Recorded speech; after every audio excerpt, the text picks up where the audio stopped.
recording. It has been many moons since I've streamed on Twitch, so I was having some trouble setting it up, but now I don't. It's August, and someone was running an Asagao Academy month, so I decided I'm gonna play the game. I'm gonna open the game, and we're gonna all feel very nostalgic. I'm gonna tell the Asagao Discord about this, actually.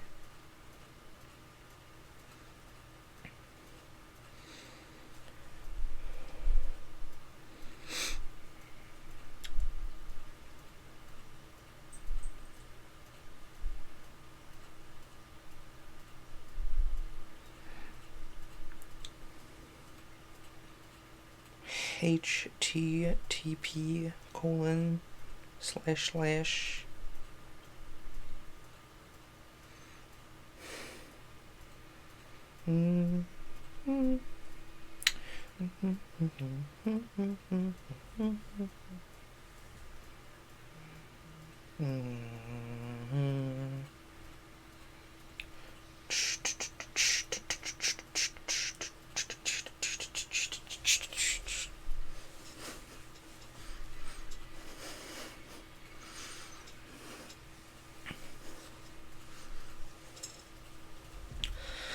Atarashi keken wa kowaku de shiranai wa shoto ka Uchiki na kokoro jishi wa enji de inagata Sore demo aku to ichido ita Ne onishiteru asuketa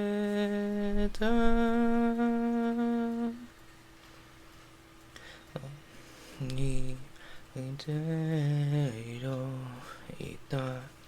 Anyway, guess who doesn't remember the words to that anymore? It's me. It's Jami. Nice. I got Hana when I opened this to test everything yesterday. Oh, man. I have emotions about this game. I'm just gonna play it, because it's August, and someone was running an Asagao Academy August month, and I decided to jump in on the fun. And I don't want to write any Asagao fanfiction, because it's been too long since I've written anything of consequence. Can you guys hear this?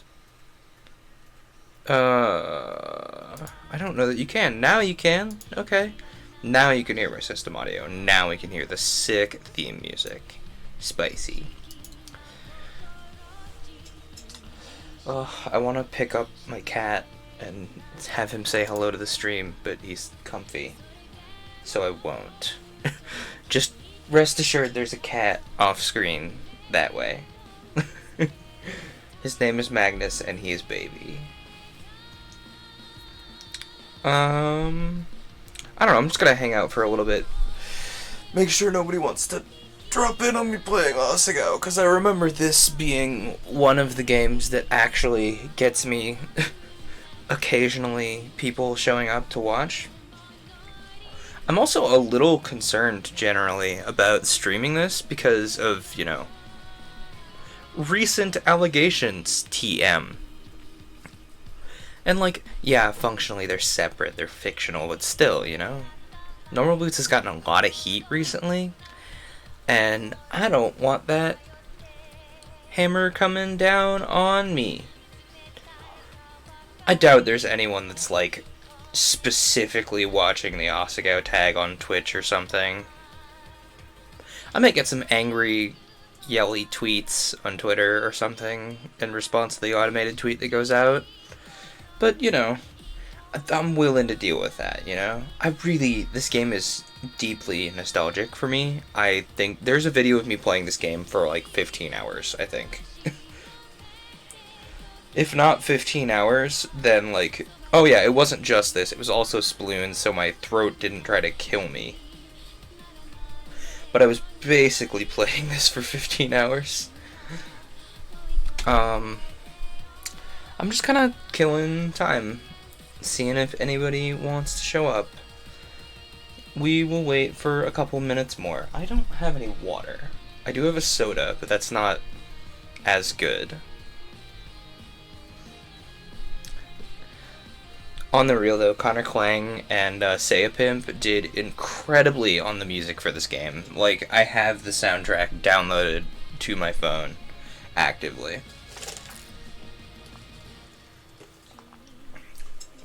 And I'm seriously considering throwing it onto a cassette for when I don't have internet. Just because it's that good, you know? Speaking of cassettes, that's what I've been doing, instead of, making things lately, for YouTube anyway. I've been spending a lot of time saving and digitizing, getting all the stuff off of the CDs around the house onto a hard drive, and then onto another hard drive for safety. And then I sat down and I ran all the cassettes into the computer. They're not done getting processed. I have to, split the recordings into actual songs and apply some post-processing because tapes, have that tape hum and you get mains hum in the audio lines when you're piping it into a computer. But, it's just simple post-processing. It's not that bad. It'll take me like an hour a cassette at the absolute most. Anyway, the theme music is looping, so let's, what do I have for configurations here? What's in the extra? Oh yeah, the music room. I didn't know there was a music room in this game, actually. Believe it or not. It's good, though. We're gonna play the Hidden Block theme, because Hidden Block has best theme. I would love to, have a sit down with the people who wrote this music. I don't talk to Say a Pimp enough. He's a good dude. And, be like, okay, why is it written this way? Where did you get this inspiration? What inspired this riff, etc., etc. That'd be fun. I don't know. But life is interesting. We're gonna get into Chapter 1. The train made its way along the gentle curve of the coast of Japan, whisking me farther and farther from home. Across from me sat a boy, face half buried in a newspaper. He was deeply entranced in whatever article he was reading and hadn't spoken a single word to me, even when I asked if I could join him in the last compartment with any available space. He shrugged, nodded, and adjusted his newspaper without ever making eye contact. It had been almost an hour, in fact, and he hadn't once looked at me. Devoid of conversation, I took instead to counting the buttons on the pretentiously lush carmine seat cushions. 1, 2, 3, 21, 22, and so on and so forth, over and over. Now and again I turned to look out the window where the trees were blurring by. Sometimes the smeared green would break and reveal the quiet blue of the Sea of Japan. And apparently the thud of things falling to the floor in the compartment. Eventually this rapidity made my stomach churn, and I went back to counting the buttons on the seat cushions. 1, 2, 3. The train compartment shuddered around us. My eyes wandered to the boy in his jacket. Also, I just watched my viewer count go up 1 and then back down. Oh boy. Everyone's favorite thing. Did I remember to change my settings before I started the stream? Speaking of, before we get 1,000 years into this. I do have it set up to say Asagao. Nice. I can't believe I remembered to do that. I usually forget to do that, believe it or not.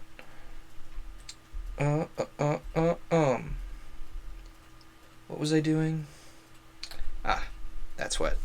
My eyes wandered to the boy in his jacket. It wasn't the school-issued blue that I and the other students on the train were wearing. Instead, it was a green, varsity-like jacket with an embroidered patch poorly sewn on the front. You know what we're gonna do? We're gonna do the Hidden Block route, because this guy right here shows up in several of the other routes that I enjoy. I was gonna do the PBG route, but then I remembered this guy exists. So you're a first year, then? He folded his newspaper neatly, set it in his lap, and looked at me with a half-interested gaze. You know, that's a good thing for the comments to debate. If you had to pick one person to fill this role instead of the person who is currently filling it, like, who would you pick? Like, the obvious picks for, like, people to include for Normal Boots if Normal Boots ever starts recruiting again, obvious picks would be Chad Tronic or Norm the Gaming Historian, I think, are the big obvious ones. But, like, who would we pick to replace this guy? It would take significant, like, we would have to chop an entire route out of the game and, like, write a whole new route for the new person. But, like, everything else, I feel like you could bend this game in just the right way to remove this guy. You would have to pick somebody else who would fit well in the, like, smarmy rich kid persona, obviously. So, like, who could we pick that fits that? That's a good thing for the chat and the comments to talk about, I think. He folded his newspaper neatly, set it in his lap, and looked at me with a half-interested gaze. Did he just catch me staring? Now that the paper was gone, I saw his face. He watched me through heavy-lidded eyes. His hair was immaculately groomed, his teeth straight and blindingly bright. There was something about him, the way light hit him, that made him look like he was almost sparkling? Me?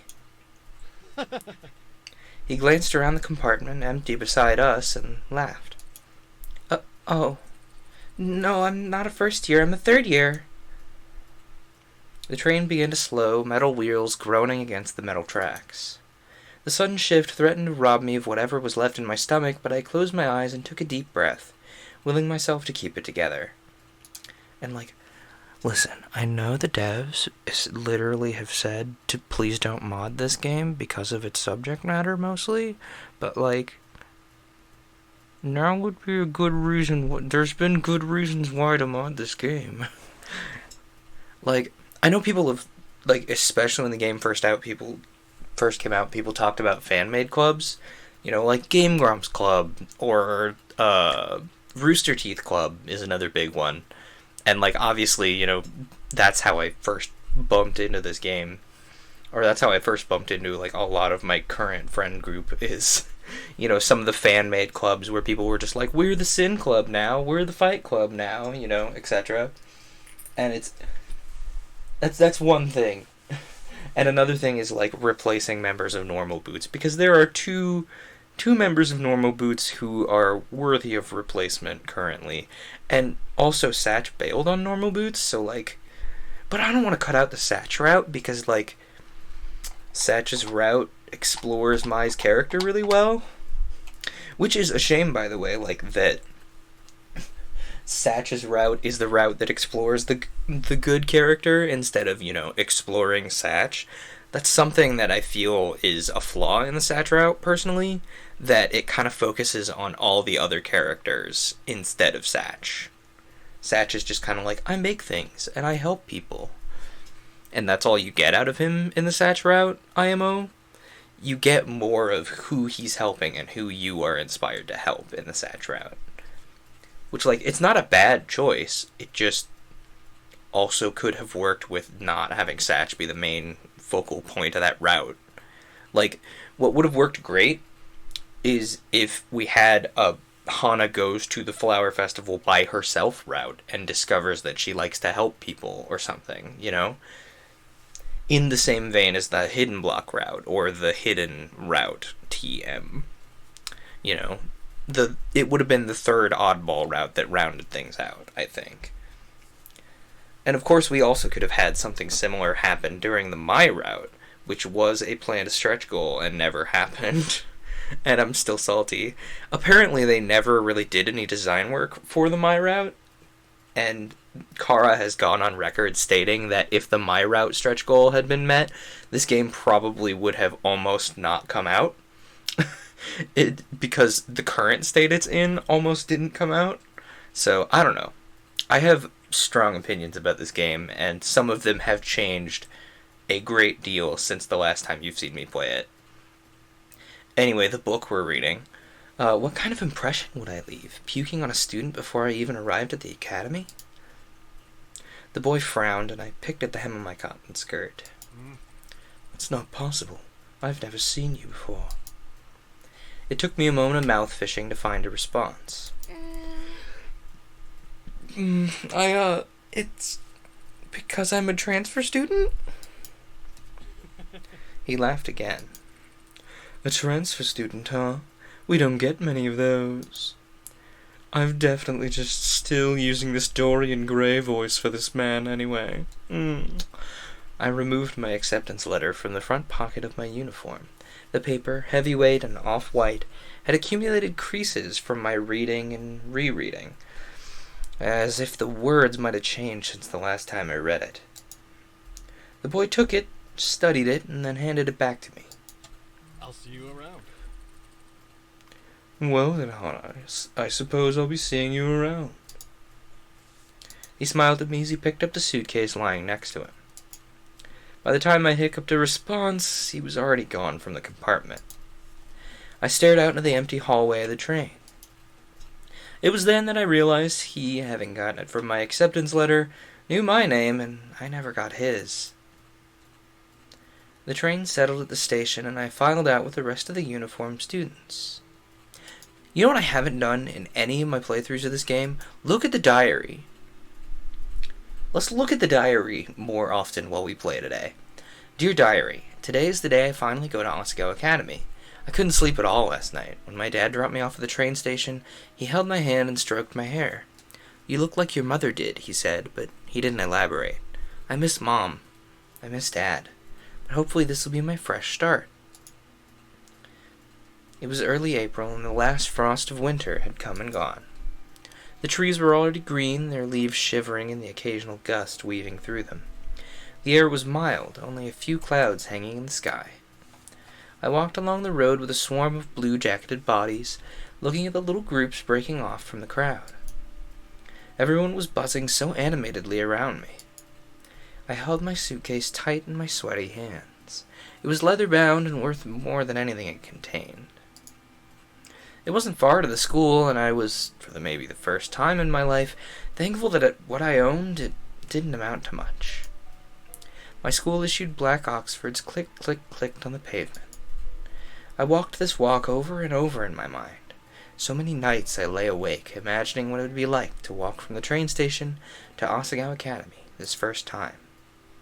My new start. I always imagined that everything would change for me on this walk. That somehow everything would be magically different. But as I looked around, I realized that nothing had changed. I hadn't changed. By the time I reached the massive gate of the academy, I forgot all about the disappointment slouching in the back of my throat. The school, framed by the gate's twisting black metal, was just as beautiful as the glossy photos I saw on its pamphlets. This was it, Asagao Academy. I glanced around. The swarm of students gathered around the gate, and beyond it, tiny blue people bounced around the academy's main building. A girl pressed a button to one side of the gate, and the excitement in the air was almost palpable. A few moments later, the black gate, with great effort, creaked outwards and cleared the pathway. As the rest of the group shifted into motion, I followed along, a sheep in the herd. My stomach tied itself into knots. The crowd split off in different directions. For a moment, I panicked. A tired-looking man with graying hair called out for first years, a cluster of fresh-faced students gathering around him. I've just had a wonderful idea. You know who we could replace Jared with? Kara. Kara's always been, like, adjacent to normal boots anyway. And, like, obviously, Kara would not have done that, being that she helped write this game, but we as fans of this game could do that. It is an option available to us. I would really personally enjoy that. That's a great way to, close the gaping hole in this game. Hey, look at that girl. I turned. A few feet away, a small group of boys were pointing at me and snickering. Pink hair, you kidding me? How desperate can you get? Hot shame crawled down my neck. I attached myself to a group of girls, following a few steps behind them. In the distance, cicadas hummed in time to my shoes crunching against the gravel. My hair... It wasn't my fault that my hair looked like this. Luckily, I found myself at the girls' dormitory, a large sign in the lawn reading Primrose House. The building dwarfed me in size and sheer intimidation. How many students did Asagao have? There she is, best girl. As I approached the building, a red-headed girl lingering nearby caught my attention. I looked away and then looked back. She was staring at me. She walked over. Oh, you must be my roommate! I eyed her warily. She was smiling and bouncing in a way that suggested her views on life were akin to a perpetual bouncy castle. What? Me? Bingo. Of course, you silly. Let me guess, room 325? I thought back to the paper I received a month prior with a list of all the supplies I needed for the year and my dorm arrangements. Yeah, that's right. She laughed, but I couldn't really figure out what was so funny. Was she laughing at me? When I found out my roommate was a transfer student, I knew you were going to be a total main character. I'm sorry. What? Mm-hmm. When I saw you outside the gate, I knew it was you. I mean, look at that hair. I felt a lump forming in my throat. What was she talking about? She had to be making fun of me. I hadn't spent more than... I hit the wrong button. I hadn't spent more than 5 minutes on the campus, and I was already being mocked. My hands began to tremble. Is there something wrong with my hair? Her face slackened from its amused smile to a more worried expression. Then she began to laugh again. No. No. It's great. I'm sorry. Sometimes I forget. Getting off on the wrong foot, aren't we? Oh gosh. Guess who forgot some of these early lines are voiced? It's me. I'm Mai Sasaki. You must be Hana. I have all of the audio files for this game because I like having weird voice clips. Hello. It's nice to meet you, Mai. All your school books are waiting in a room with your welcome letter, and I read the envelope. I hope you're not mad.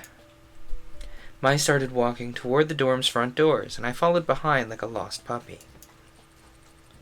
Did you check in at the front desk already? No, I didn't. I didn't know I was supposed to. Good. They'll offer to have a staff member give you a tour of the campus, but I can show you around. We don't get many transfer students in year 3, you know. Oh, is that your only bag? Just the one? I'm glad I brought an extra bag of stuff to decorate our room with. I started already. I hope you don't mind. But I did wait to string the lights. I thought we could do it together, you know? She spoke quickly, the words bubbling from her mouth, and left me no time to answer until the end of her monologue. Yeah, okay, that sounds good. She held the front door open for me, and I hurried inside. Girls filed up and down the hallway, howling greetings and exchanging vague niceties that were, more often than not, "How was your break?" and "Look how tan you got." It seemed like everyone knew each other. Sorry, I'm looking for a different VN in case we run out of time. Oh, I have plenty. Beautiful. I followed Mai as she led me through the maze of students and up 2 flights of stairs. Each dorm floor looked the same as the last. Narrow white doors lining both sides of the pale pink walls. Thin gold numbers were tacked at the front of each, the numbers rising as we climbed. You're not missing anything with the campus tour, I promise. Mr. Saitomo does them every year, and he's, like, totally dull. He just drags you around the entire campus and talks in that weird, squeaky voice of his. I'll tell you everything you need to know. I smiled, trying to let this calm my nerves. Thanks. We headed down a hallway on the 3rd floor. Mai stopped us in front of a door numbered 325. Here we are. I'm still dying over these posters. I hope you know.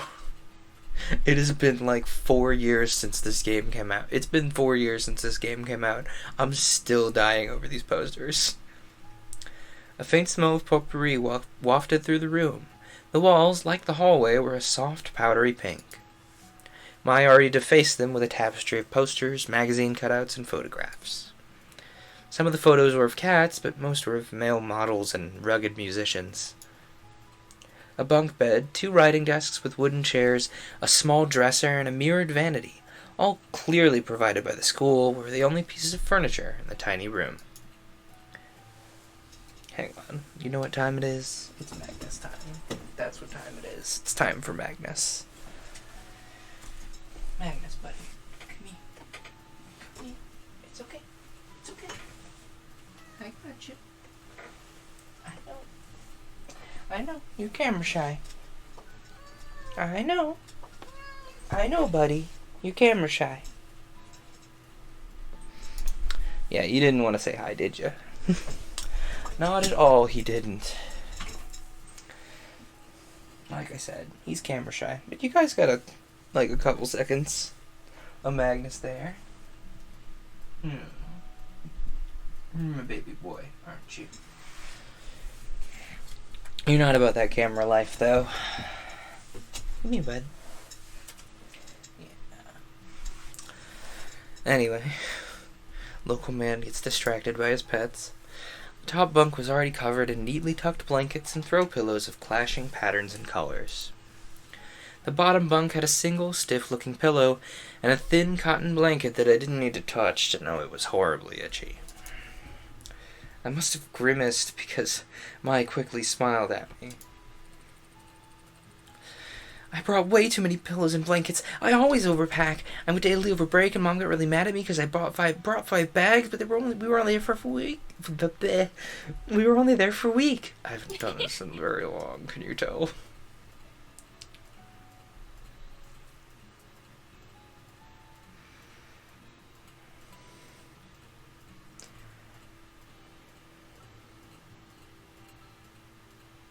Sorry, I'm easily distracted. I'm looking at the Asagao Discord right now. Also, the Asagao Discord exists if you like this game. She laughed, pulled several blankets and pillows from her bunk, and rearranged them neatly on mine. A sudden twinge of guilt and embarrassment hit me. Perfection. There, that's much better. Thanks, Mai. I placed my suitcase on the bottom bunk and began to unpack its contents. Several changes of clothing, pens and pencils, empty notebooks, a few photographs of my father, a dilapidated stuffed rabbit, an old portable radio, and a small black box. Wrong click.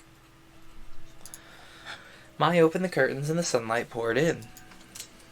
So, where are you from? I slid the now empty suitcase under the bottom bunk. About 2 hours north of here. It's a small town called Amarurisu. You probably haven't heard of it. I set the stuffed rabbit, Mr. Bunny, on my bed beside a purple and teal throw pillow. Oh, did you go to a different boarding school, or... No, I went to a public school down the street from my house. Really? I have one of the really voice clips. I had one of the really voice clips as my notification noise for a while. Public school? What was that like? Were the students mean? Did you have a lot of friends? I always went to private schools. My parents work a lot and my dad goes overseas, so I think they stuck me here for convenience. Oh, hey, what's that? I'd removed an ornately patterned origami crane from the black box and was setting it on the unclaimed writing desk. Oh, this? My mother made it for me a long time ago. Why do I keep right-clicking? What is wrong with my mouse? I set it beside a stack of thick textbooks, which I assumed were provided for me. Aww. Wow, it's so pretty. I've never seen paper like that before. Oh yeah, the lights. Let me get them. No lie, I almost put fairy lights up in my dorm because of the choice made here where you put the lights up in their dorm. Maya went to her own desk, opened the drawer, and pulled out a long, tangled string of fairy lights. I thought these would look nice. Here, help me string them up. She grabbed a container of pushpins, then pulled her wooden desk chair out and over to one wall. I did the same with my own. Together we pinned the lights around the perimeter of the room. How's the train ride over? Did you meet anyone? No, not really. I was in a compartment with some guy and... What? Some guy, huh? Was he cute?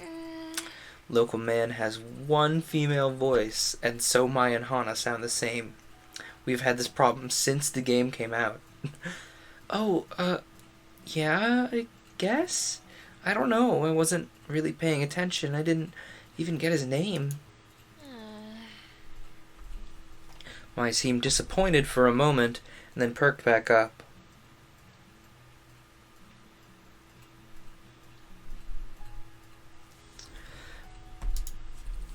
You'll have to point him out to me if you see him again. Okay. Once we finished stringing the lights, Maya climbed down from her chair and brushed her hands together triumphantly. Yeah! Okay, now it's time for lunch. The food here's pretty good. There's this ramen place down the street from campus that's like out of this world, but the school only lets us leave campus on weekends. Maya walked to the window. We can go today because it's Sunday and it's pretty nice out, but I guess you might want to go to the caf since you just got here. We could... She was suddenly interrupted by her own enthusiastic laughter. Oh my gosh, Mimi Santos totally just tripped outside and fell on her face. I saw it. Oh, is that mean to laugh? Maybe I shouldn't have. Oh well, anyways, let's go eat. I'm totally starved. She led me out of the room before I even had the chance to respond. The cafeteria was buzzing with students excited for the new year. The only people as nervous looking as I felt were the tables of wide-eyed, skittish first years. I stepped in a line behind Mai, taking an empty plastic tray. We shuffled through, asking for helpings from the sulky cafeteria workers when we passed something that looked good. With full trays, Mai led me straight to the table in the back, where a few students were already sitting. Mai sat down and I took a seat across from her. Hi, Mai. How was your break? It was good. I went to Italy and Spain. Dad fell off a ski jet and broke his ankle. Uh-huh. It's better now, though. Oh, well, that's nice. I expected to be introduced, but the girl turned back to her group of friends, and Mai turned back to me. She began to assault her food with a fork and tell me, in practically a minute-by-minute account, about her fleeting romance last summer with a boy she met on the beach that didn't go further than a few salty kisses. I sat back and let Mai talk. For the first time since arriving on campus, I felt like I was finally able to breathe. I picked up my Brussels sprouts and studied Mai as she spoke. The more she talked, the more I began to notice small details about her. Well... She had a high songbird voice. What? She was dynamic, her face twisting this way and that into exaggerated expressions as she spoke. She laughed often. She imitated people in wildly unflattering voices, seemingly unrelated to her actual opinion of them. But most notably, she talked. A lot. I didn't find this particularly annoying, as it filled the silence, and she hardly ever asked questions that required my full attention. Just as Mai was rounding off a shockingly detailed account at the time she accidentally walked in on her friend's older brother in the act of changing, a flash of a familiar green caught my eye. Guess who's a good streamer and was looking at his chat? It's not me. I wasn't looking at my chat. Have you guys said anything in the hot minute where I was looking at the Asagao Discord? I glanced over. Hey, that's him. Huh? Who? I leaned across the table to whisper, just in case he could hear me through the ambient chatter of the lunchroom. Oh, I do have some chat, looking at the display upon my screen. Hello! What's your username? Quantum Ducky? That's a great username. I love it. The boy from the train, that's him. What? Jared? Yeah, with the weird green jacket and swoopy hair. He'd just picked up his tray and was walking past us when something seemed to catch his eye. Oh, you. I looked up at him, suddenly realizing he was talking to me. Hana, I met you on the train. How are things settling down for you? Welk. Really well. I found my roommate and she's been helping me out. I gestured to Mai, who was thunderstruck. In fact, looking around, everyone was. I will say I love Jared's theme in this game. Like this thing that's happening right now. Beautiful. People stopped eating to turn and stare at Jared and me, and my shoulders bunched around my neck. Well, if you ever need any help, I'll be around. 3rd year, right? I nodded. All right. Some of my friends are in that year.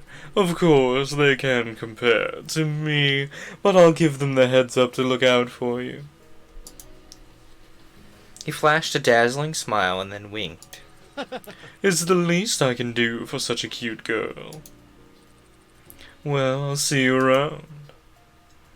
I watched a torrent of thought raging through my head as he took a seat next to a bunch of guys who were all wearing the same jacket. That's Jared! She tore her eyes away from him and looked at me. He's so cute. He's the most beautiful guy in school. Oh, Jared. I can't believe he just looked at me. I looked at Mai. Her cheeks were glowing in indecent pink. Why do they all wear those jackets? Aren't all the guys supposed to wear blue blazers as part of their uniform? No, they're allowed to. They're... You're not Jared. That girl turned back around and was looking at me with sudden interest. Did I know him? I only talked to him on the train for a few minutes, so not really. We weren't friends or anything. But looking around, Mai and this girl weren't the only ones who were interested. Everybody seemed to be listening in. They seemed so surprised when he talked to me. Maybe a little white lie couldn't hurt? We don't know him. We don't know him, right, chat? We don't know him. Oh, my cat is being a baby right now. We don't know him. Come here, Mr. Magnus. Come here, buddy. Yeah, I know. You were comfy. Yes. Baby boy. Yes. This is Magnus. He's a baby. Baby boy. Yes. He's not actually a kitten, but he is baby. Yeah. Oh, the chat says they love you, Magnus. Magnus does not love being on camera, I can tell you that. There he go. He's bailing. Magnus is a very camera-shy young boy. He's not a fan of doing the stream. Ew, I got Magnus hair in my mouth. He'll come back eventually. He's just very camera shy. But no, we don't know Jared. She looked me up and down, sniffed, and turned away. Stream cryptid Magnus. Yes. Absolutely. Mai leaned toward me. Don't mind Mimi. She was just trying to get in with you. Get in with me? Why? Well, you asked about those guys and their jackets, right? Those are their normal Boots Club jackets. They're... what? What's normal Boots Club? I've seen several people redraw this without John and Jared now. That's all I can think of when I see this now, is just they've redrawn it without John and Jared. It's a club we have at school here. It's like totally exclusive and full of only the coolest students. Speaking of deleted, I don't know if you were here for this, but we were talking about who would we replace these two with. I was thinking, since obviously fans are going to be writing it anyway, I was thinking we replace Jared with Kara and have Mai do big loud by swoons at Kara. Was my thought. But I am curious to hear what everybody else thinks. Like, John's route we can just kind of like chop out. It's not the end of the world. Then the robot, but we gotta have somebody else there for the robot bird. Oh, I don't know. But what do you guys think? Obviously, I would love to have Kara instead of Jared. I don't know. I feel like it's entirely possible to have someone other than John. Robot bird becomes robot girl. That is a good point. We could just have Kakusu instead of John. Beautiful. Problem solved. They get together and play video games or something. Apparently there was like a full design document for Kakusu. Let me date Kakusu, please. I agree. Like, there was a full design document for Kakusu, and there was like a big loud backstory, and it just didn't reach the public. And like, I can't get a hold of Joe Armstrong, so like, I don't know anything more than the general public.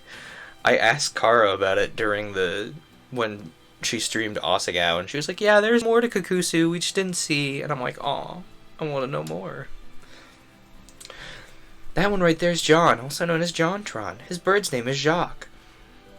And he's getting replaced by Kakusu, the best robot girl. John is also the president of the drama club here at school. Next to him is PBG. He and John founded the Normal Boots Club together. PBG is one of the best soccer players on our team. Then there's Gerard. People call him the completionist because he's obsessed with completing things. He has the biggest itty-bitty kitty collection I've ever seen. He also needs to take a freaking nap at all times. Next to him is Jared, also known as Pro Jared. He's a model. He doesn't exist either. Then there's Satchbag, but everyone calls him Satch. He's like crazy smart. Those guys over there are Paul, Nick, and Josh. They write a column in the school newspaper called Continue. Paul, the one standing up, is the student council president. And the guy on the end there is Shane. He knows more about video games than anyone. Ever. She exhaled a dreamy sigh into her mashed potatoes. So, how would someone, join the Normal Boots Club? Is Satch's real first name canonically Satchbag? I don't know if it's like, if his first name is Satch, or they just call him Satchbag, or if it is Satchbag, like it's Peanut Butter Gamer. Also, apparently, canonically, according to this game, it's Peanut space Butter Gamer, but everybody calls him Peanut Butter Gamer. So, like, in the one true route TM, it's Hana Butter Gamer. I love it. And, like, PBG made a goof about his name being Peanut Butter Gamer. And he did it the opposite way in a video recently. And I saw at least 3 people being like, but it's Hana Butter Gamer, not Hana Gamer. in his comments. It was a good time. So how would someone, join the Normal Boots Club? You don't choose the boots, Hana. The boots choose you. What does that even mean? You have to be presented with the boots to be in the club, and they're, like, super selective. What are the boots? Do you think someone actually has, like, a boots statue, like the normal boots? I'm also never over the one line I remember in one route where Jared called him Austin, which is, like, not even his name at all. I think that did happen at some point. Like, someone in another route calls him Austin, and he just looks genuinely confused. Honestly, it's been so long since I've 100%ed this game that you could tell me many things happen in this game, and I would probably believe you. I will say that the D&D scene at the end of one of the routes is really, really cute. The club has this boot statue. It's like the one on their patches, but it's gold-plated. It's their mascot, I guess? They do this weird initiation ritual with it. Ritual? I hear they fill a room with candles and wear these totally creepy robes during initiation. This year 2 girl said she saw it once, and they were all, like, chanting around the boots, and it sounded like they were talking backwards. But I don't believe her. Even if it's true, I don't care if they're a cult, because they're all really hot. Do they have a lot of friends? Yeah, tons of friends. I'd say they're the most popular kids in school. I mean, everyone in the school totally looks up to them. I bet they could get any girl in school, too. Boot cult, boot cult, boot cult. Oh, I remember there were at least 3 fan clubs based around, like, fan clubs that were at Asagao based around being a cult because of the boot cult line. I even, like, wrote a small blurb about one of the cult fan clubs, I think, because they crashed my stream, actually, when this game first came out. Next line, please. Or boy, for that matter. Wink. Also, the logic of a video game club being the most popular kids in school, but also no one can ever know Jared plays D&D. I know. It's like, oh, Magnus is sitting on a windowsill right now. I love him. Hey, are you gonna eat your cake? I shook my head and pushed the plastic tray across the table to her. For the remainder of lunch, I listened to Mai talk about Jared through mouthfuls of half-dissolved frosting. See, this is why I was nervous about playing this game again, because Mai has, like, a giant swoon crush on Jared. Magnus, not in the trash can, buddy. I know you want to be a goblin, but now is not the time.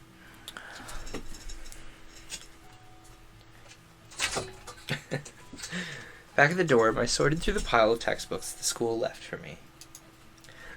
He can goblin all he likes when I'm not on stream, and I can monitor what he's grabbing out of my trash can. My radio was playing a poppy tune, equal parts music to static. Magnus, are you gonna try and hide in my bookshelf right now? Are you seriously gonna be a goblin while I am streaming? You were such a good noodle all day today, and now you're gonna try and hide in my books. Ugh, dude. We talked about this, Magnus. Come here, buddy. Come on out of there. Come here. Don't attack my things. Dude. Come here. Of course you're hiding where I can't get you. Alright, fine. Just hide in the bookshelf. I'm not getting you out of there if you're stuck. I'm not getting you out of there if you're stuck, Magnus. He's trying to, like, squirm between 2 books right now to escape. Really? You don't fit, so you don't need to sit. Buddy. Really? You're gonna lay on top of those folders in the smallest space you can find that doesn't fit you. Okay. Sure, just look at me and blink. I love you too, buddy. Anyway. Yeah, geez, Hannah, fix your radio.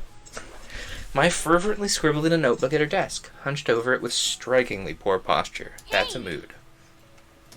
Hey, Mai? Mm-hmm. She didn't bother to look up. Am I supposed to have a textbook for History 309? Mm-hmm. She shuffled through the papers on her desk before producing a thick textbook. A demure man in a powdered wig frowned at me from the cover. What? The bot flagged you? Question mark? I thought I had a good long talk with the bots that are moderating my stream right now, and they shouldn't be as picky. But they're kind of picky pocuses sometimes. Maybe yeet it at me on Discord, and I can probably tell you why. Magnus, you are knocking everything over, buddy. Every time, every stream that I have people in the chat, there's someone like, hey, why did this thing get flagged? And I'm like, I don't know, let's find out together. Magnus, you cannot be in the closet, buddy. It's not allowed. You can't be closeted, cat. It's not allowed. 0%. This is book jail for his trash crimes. I don't know why that was... Let me try saying that.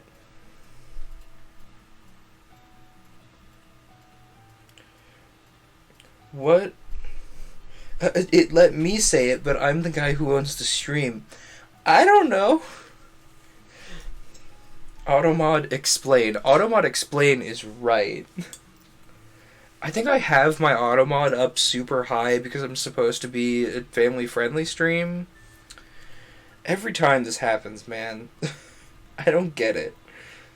Automod explain is exactly my mood in the current second.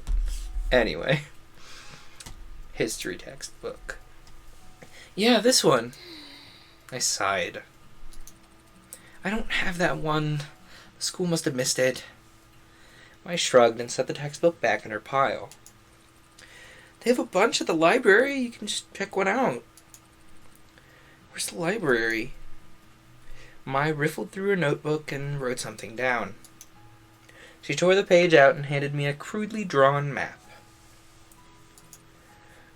Oh, okay. Well, I'll be back in a little bit.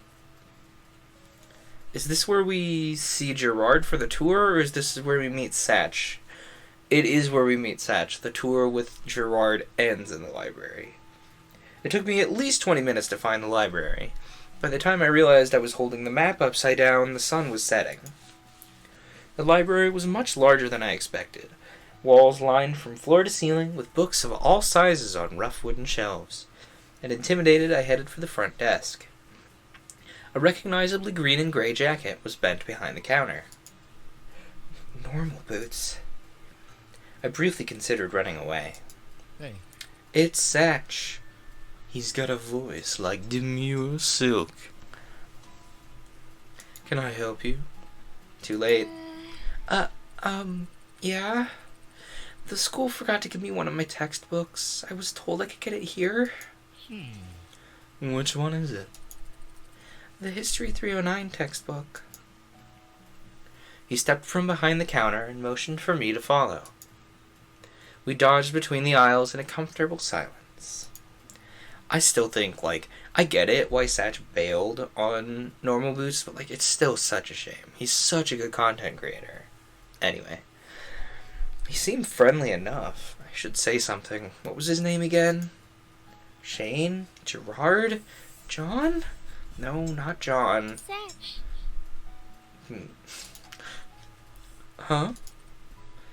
Oh, you work here? Ugh, of course he worked here. He chuckled, dimples appearing in his cheeks. Yeah, I'm the librarian's assistant. It's my second year and I love it. I get to help people find books that speak to them. His eyes twinkled like a kid's on Christmas. Your book's right down here.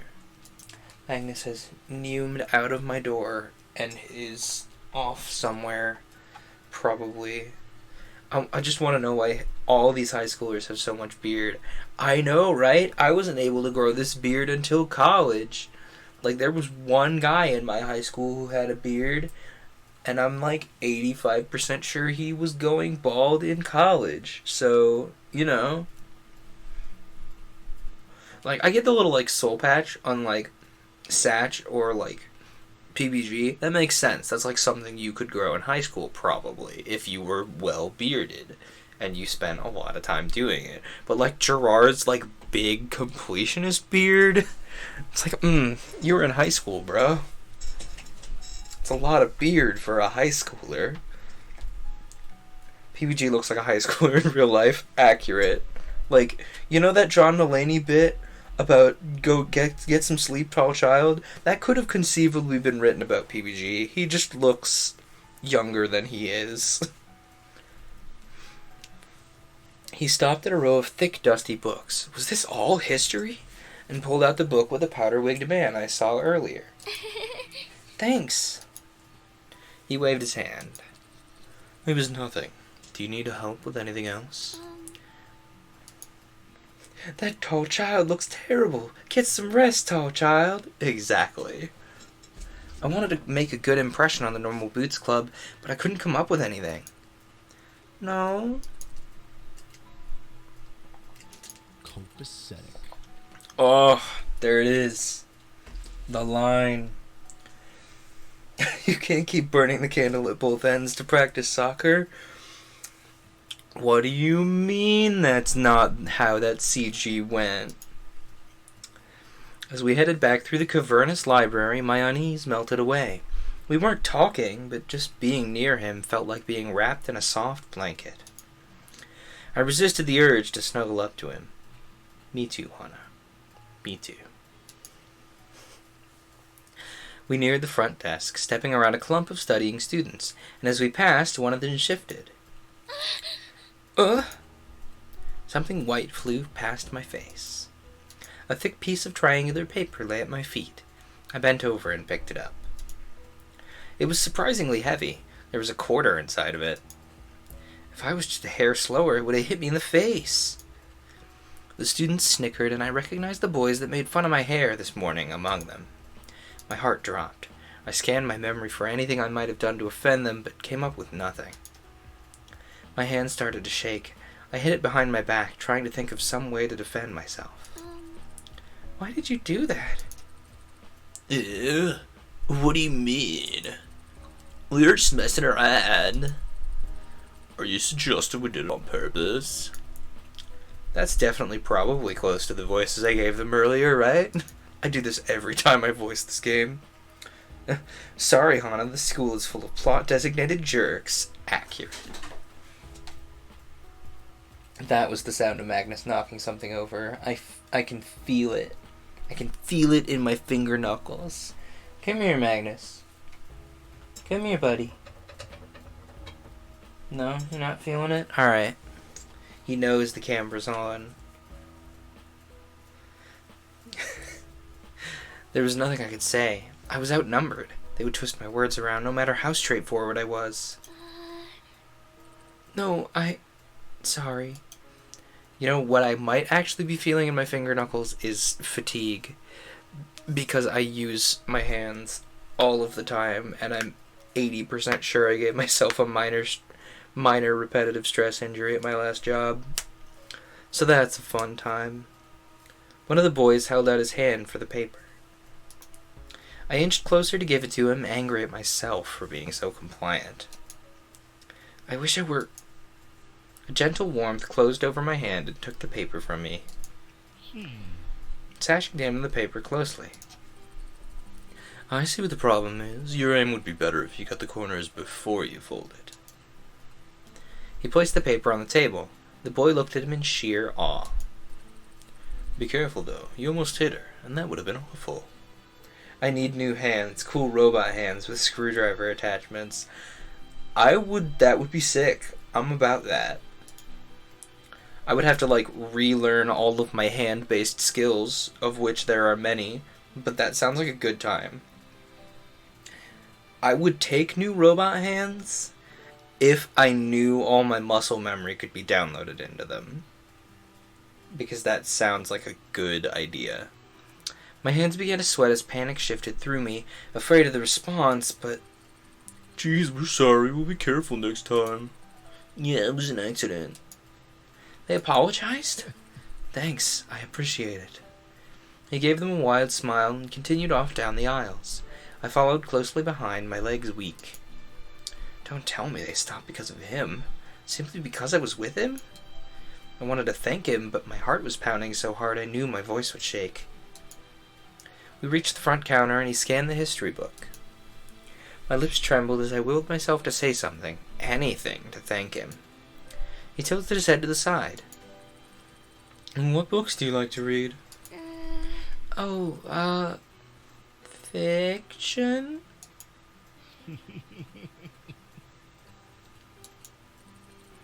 I just finished a good book. I think it'd be right up your alley, if you don't mind me saying so. He reached under the counter, pulled out a thick green book, and passed it to me. Me when people ask me what I write. Fiction? It's technically accurate. Magnus, dude, I'm looking right at you, my guy. I just said, no closet for cat. It's true. Come here, buddy.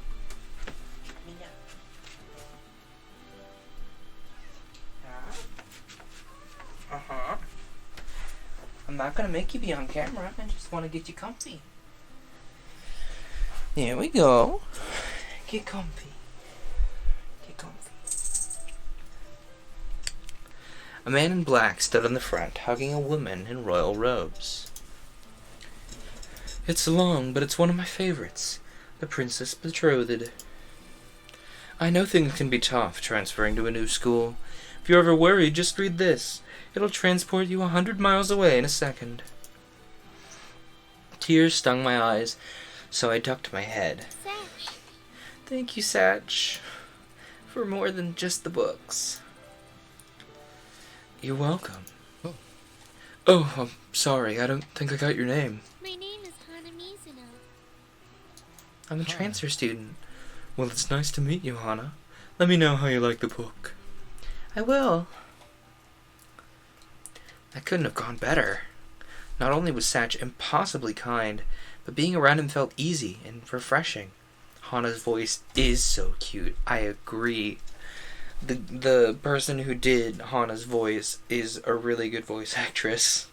And I think I've definitely played at least one other VN which contains Hana's voice actress, specifically because it was Hana's voice actress, and I went, this is a good voice actress, and I want to support their work.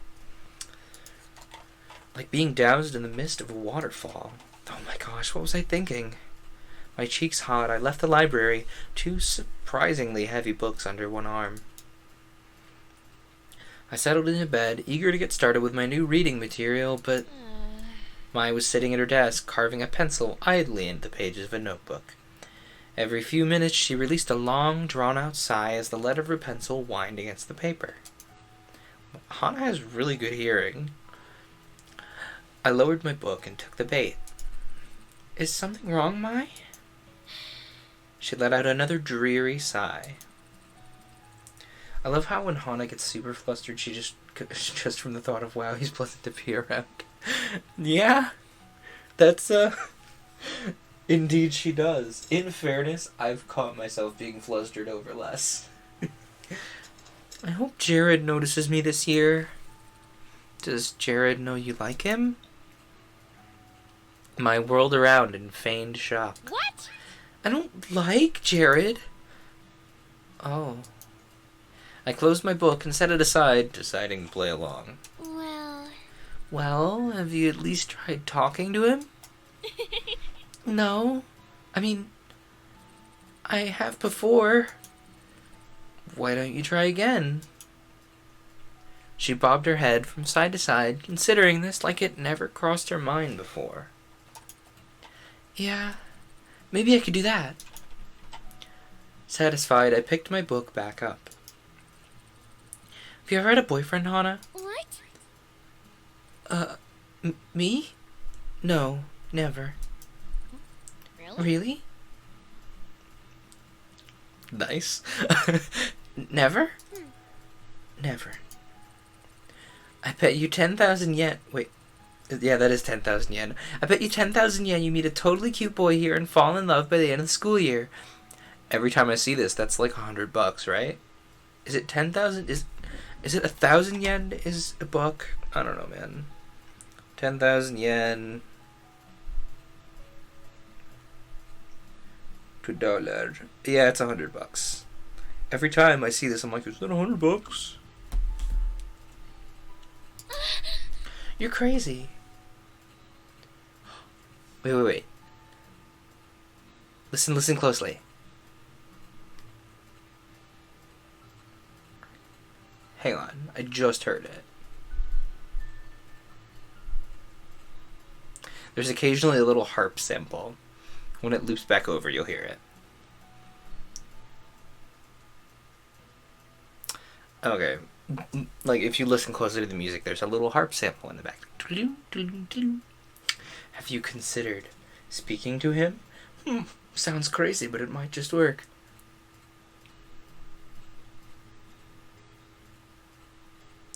See, now I've heard this detail and I need to hear it again. I'm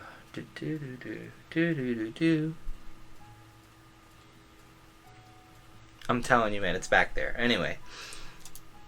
I can't hear the music well enough to catch the harp.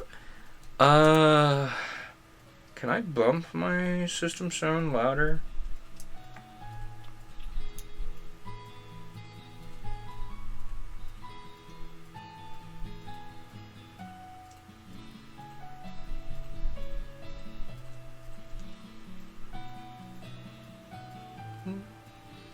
There it is. There it is, there's the harp. Toodaloo.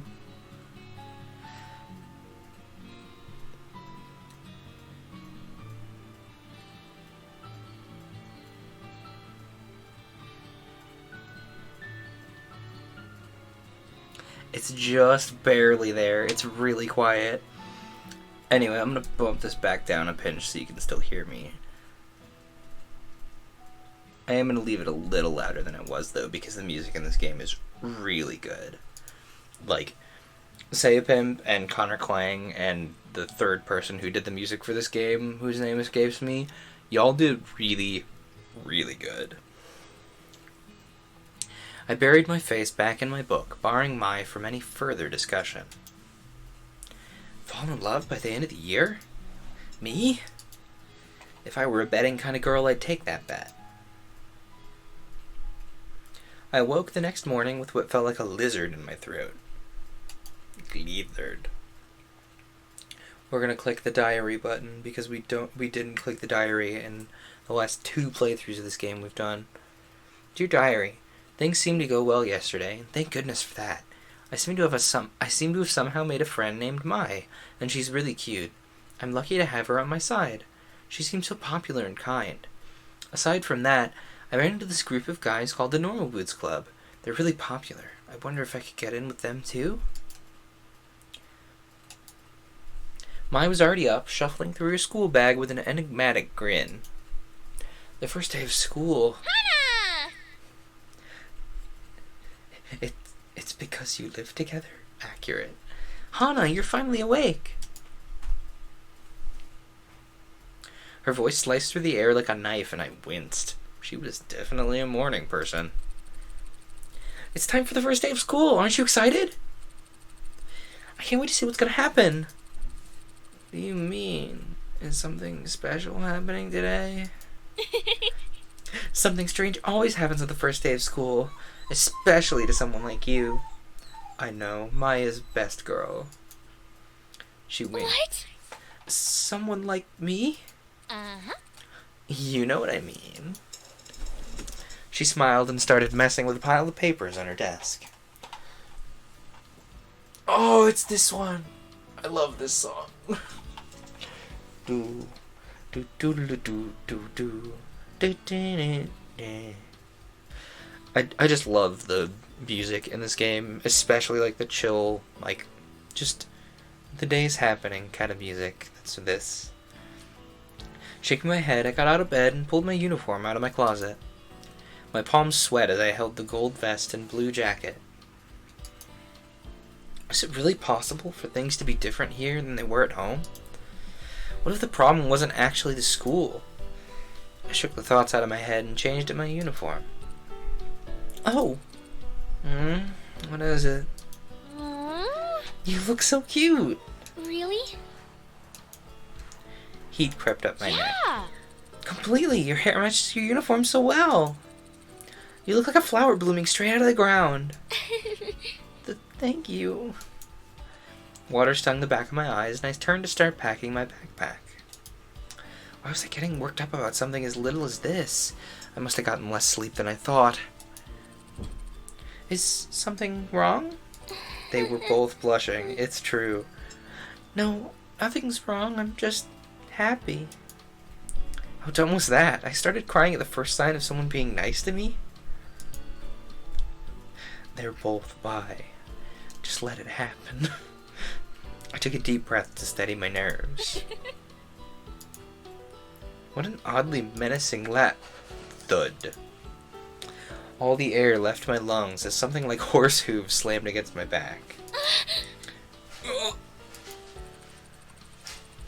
You'll do just fine. Don't worry, this is gonna be awesome. I stiffly peered over my shoulder. Which also works as a pun as how bad she apparently is at cooking. Beautiful. I love it. I stiffly peered over my shoulder. That was you? What? Mai stood behind me, her hand raised. Somehow she had the strength of a bodybuilder. Nothing. Mai is a big buff Cheeto Puff, and I love it. I was just about to zip up my bag when I spotted the book Sash gave me lying on my nightstand. The Princess Betrothed. He said that if I ever needed to be transported somewhere far away, I could take it with me. It was pretty good so far. Maybe it'd be smart to bring it along. Just in case I had no one to talk to between class periods. Would I need it for my first day of class? I think Mai could lift it at any other character. And she should. Absolutely. I'm gonna leave the book behind. Because I'm pretty sure that locks us out of Satch's event. It's either this or something else that gives you tournament points and doesn't do anything else. But it's not the end of the world if we don't win the tournament with Hidden Block, you know? No, today would be a great day. I couldn't even give up. I can't give up before I even start.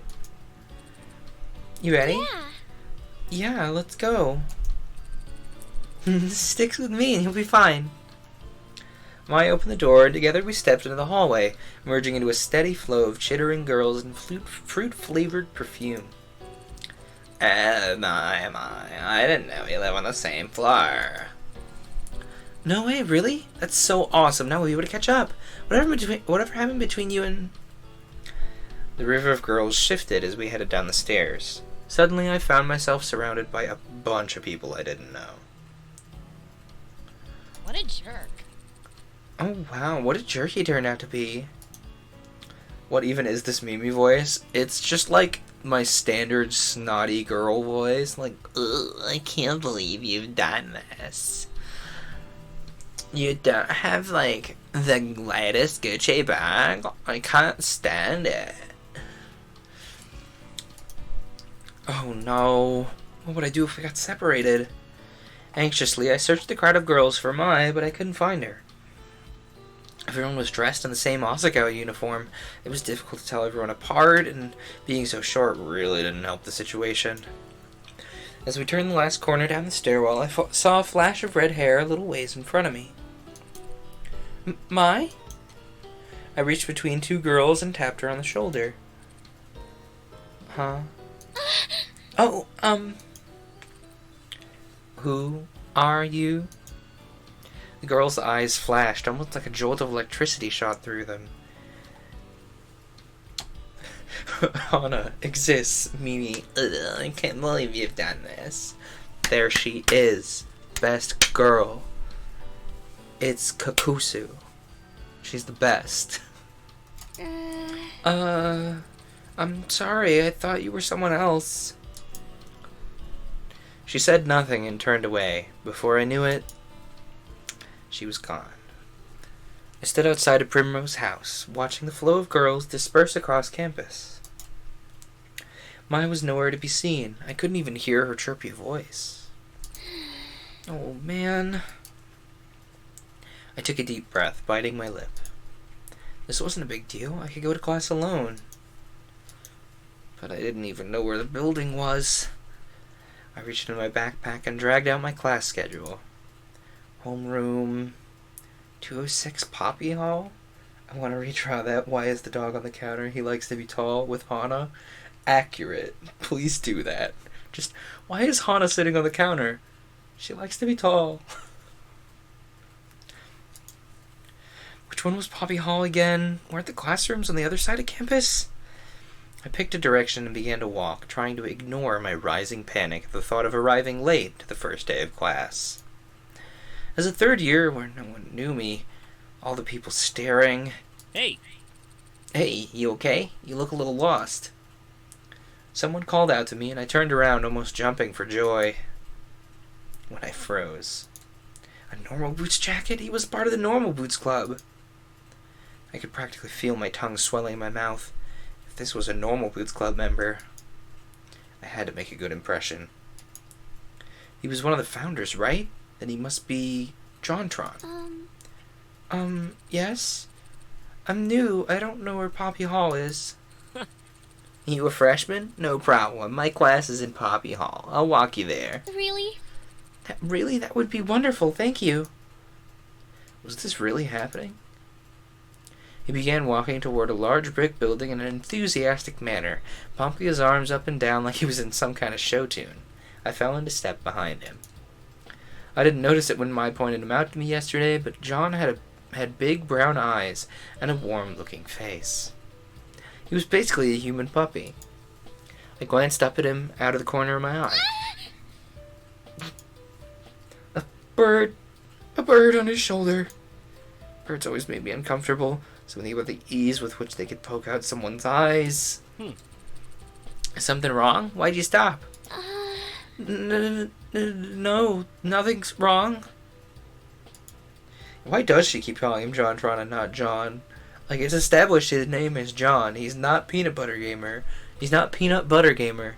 He's John. They just call him JonTron. He followed my gaze on the bird to the bird on his shoulder. Also, this song that's playing right now was confirmed inspired by, like, the little flourishes in JonTron's theme and also the, like, Pro Jared's theme a little bit. And, like, you can hear it if you listen, like, where they're taking inspiration, like, little bits and pieces. And they definitely hit the vibe, whoever did this one. Hey! Oh, this is Jacques. Isn't he cute? Nice to meet you. It spoke? Yeah, you heard the, like, that sounds a lot like that's probably the JonTron piece. Yeah, that. And, like, just the line of the piano sounds adjacent to the Bro Jared intro.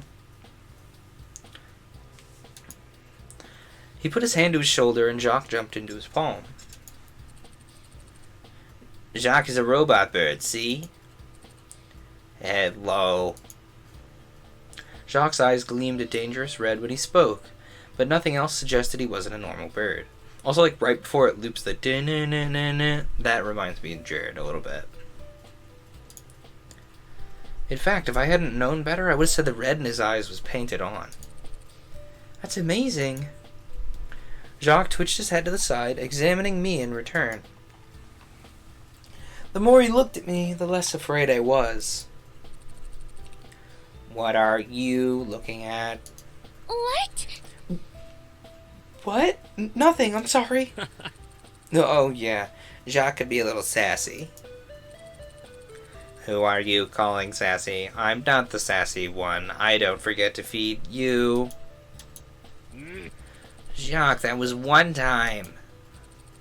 I was alone and starving in the frozen tundra of this empty world. Loveless. Afraid. Ignore him. I've been bringing him with me to the drama club and he's taken a little too well to it. I see how this is. Shut me out like I have nothing to add to the conversation. Jacques retook his place on John's shoulder, this time facing away from us as if miffed. We resumed our walk toward Poppy Hall. Okay, it was never clear. Is he like full robot bird or is he like a cyborg bird?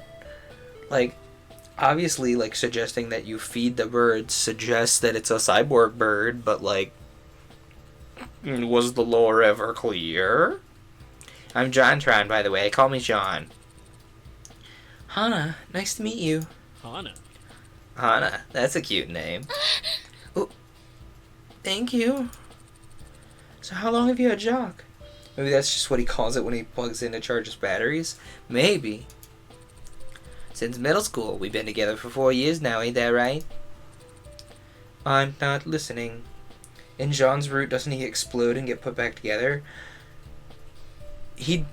I don't remember which route it is, but he definitely, like, gets severely damaged and then put back together. I don't remember which route it is. I think, like... Oh, yeah. Having someone help you repair Jacques is part of John's best end, I think.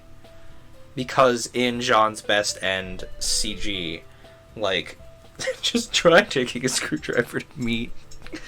I have. It doesn't work well. Yeah, well. I love him to death. I don't know what I'd do without him.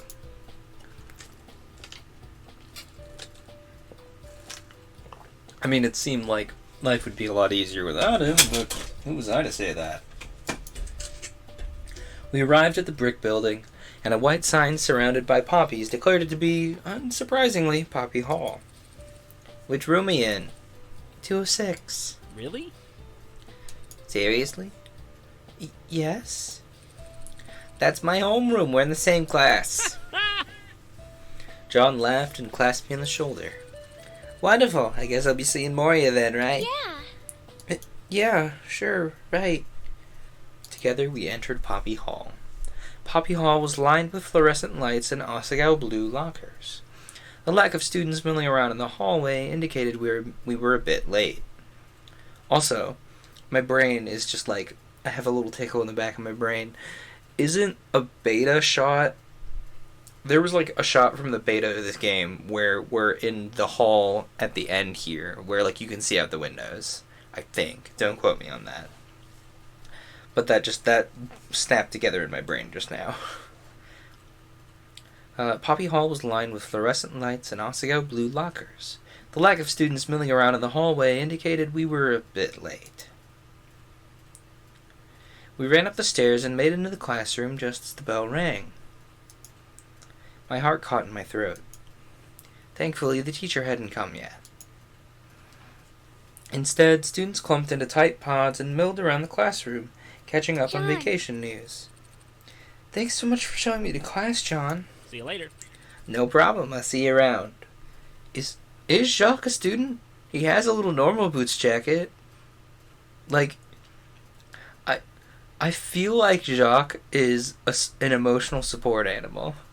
Like, that's probably what the actual paperwork says. As much fun as it would be to have a bird student. What if he's a transfer student from a Hatoful Boyfriend High? Which, by the way, does get referenced in PBG's route as one of the soccer games they play against Hatoful High. He waved and disappeared into the wriggling mass of students. It's just a single wriggling mass of students sitting in the middle of the room, making cult noises and flailing their arms. I glanced around the room looking for an empty seat. Him taking tests is gonna be like Kakuzu taking tests. It's mostly a formality. He's part robot, if not full robot. Hana. Maya peeled herself out from between a cuddling couple. Was that JonTron? Were you just talking to JonTron? Yeah. Maya's eyes widened, and I couldn't help feeling a little smug. I realized I didn't know the way to class after you and I got separated, and he offered to walk me. I emitted a highly pressurized squeal. I always forget how good of a description of that is. John Tron walked into class. Oh my gosh, you have to tell me everything. She grabbed me by the wrist and pulled me to an empty desk in the back corner of the room, right next to the window. Maya does not have an ounce of chill in her entire body. She does not. Not a single ounce. You are correct. I saved you a seat. I slid in and took off my backpack, hooking it on the side of my desk. I was a little bit worried the books inside were too heavy for the bag to handle, but so far it held up well. Sorry we got separated, by the way. It can get a little chaotic sometimes. She also doesn't ever wear her entire uniform. You know what? I think you're right. I don't think we ever see her with the jacket on with the rest of her uniform as well. So tell me, what happened? What did he say? What does he smell like? Does he have peach fuzz? Is it rough? Wait. What? These are very important questions I'm asking. You need to answer them. Was his hair super silky due to the roughness of a dog's coat? Before I could answer, the door to the front of the room slid open, and a tall woman strolled in. The class went quiet and obediently slid into their seats. You know, vacating the giant, pulsating cult ball that was in the center of the room moments ago. Doesn't he have actual facial hair? What kind of question is that? He does have like a little bit of like a soul patch right here. Terrible question, Mai. You already know the answer. My heart beat furiously, blood rushing through my ears. Class? Good morning, class. The teacher's melodious voice slammed through the room, calming the buzzing hive of students back from break. Fun fact, this voice actress is the same voice actress as the one for Mai. My shoulders relaxed and my fear ebbed away. Yeah, Shizuka and Hana have the same voice actress. I am your teacher, Shizuka Wakahisa. You may call... excuse me. You may call me Miss Shizuka. The emphasis she placed on the word led me to believe calling her Mrs. wasn't a mistake she would take lightly. Some of you might have noticed that we have a new student this semester. A hail of murmurs passed through the class, and some glanced at me. Nope, there it was. There's the fear. Would you like to come up and introduce yourself? I nodded, stood, and slowly walked to the front of the room, counting my steps to make sure I wouldn't fall. Buzzing, the writhing mass. Asagao background students are actually bugs? Confirmed? Conspiracy. I faced the class, took a deep breath to introduce myself, and noticed a familiar face in the crowd. There was John, sitting with two other boys wearing Normal Boots club jackets. I've connected the two dots. You haven't connected anything. I've connected them. One of the boys, the tallest one, was staring at me, the barest of frowns on his face. Something about him seemed really familiar. Wait. He was PBG, wasn't he? The other founder of the Normal Boots Club? Suddenly all the strength left my knees. What should I do? Why was he frowning? Was it possible I already made a bad impression on him? You had to be kidding me. If he didn't like me, what did that mean about everyone else? Wouldn't they follow his lead? I swallowed. The faces of the class began to congeal, forming one giant blob.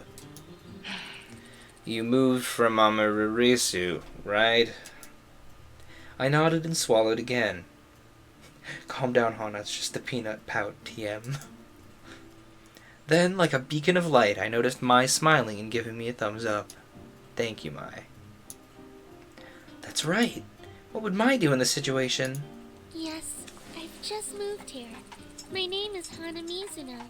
I transferred from Amaririsu Public High School. I did remember how to say Amaririsu. Good. I'm really excited to be here. I hope you'll all take good care of me from now on. I bowed my head to the class and they clapped politely.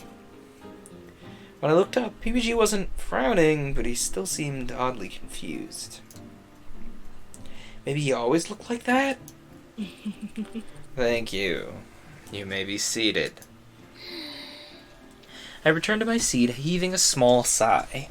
The hardest part of the day was over. Shizuka began to talk about standard procedure for the semester, the rules for classes, when homework was due, that type of thing. It was all very similar to my old school, and I spaced out in spite of myself. Many other things will happen this day, indeed. A brief flicker of movement coughed my eye. My whole eye coughed. It was kind of disgusting. No, it caught my eye. VBG again. I glanced at him and his head snapped back to the blackboard. What was his problem? Class continued on like that until finally the bell rang and it was time for lunch.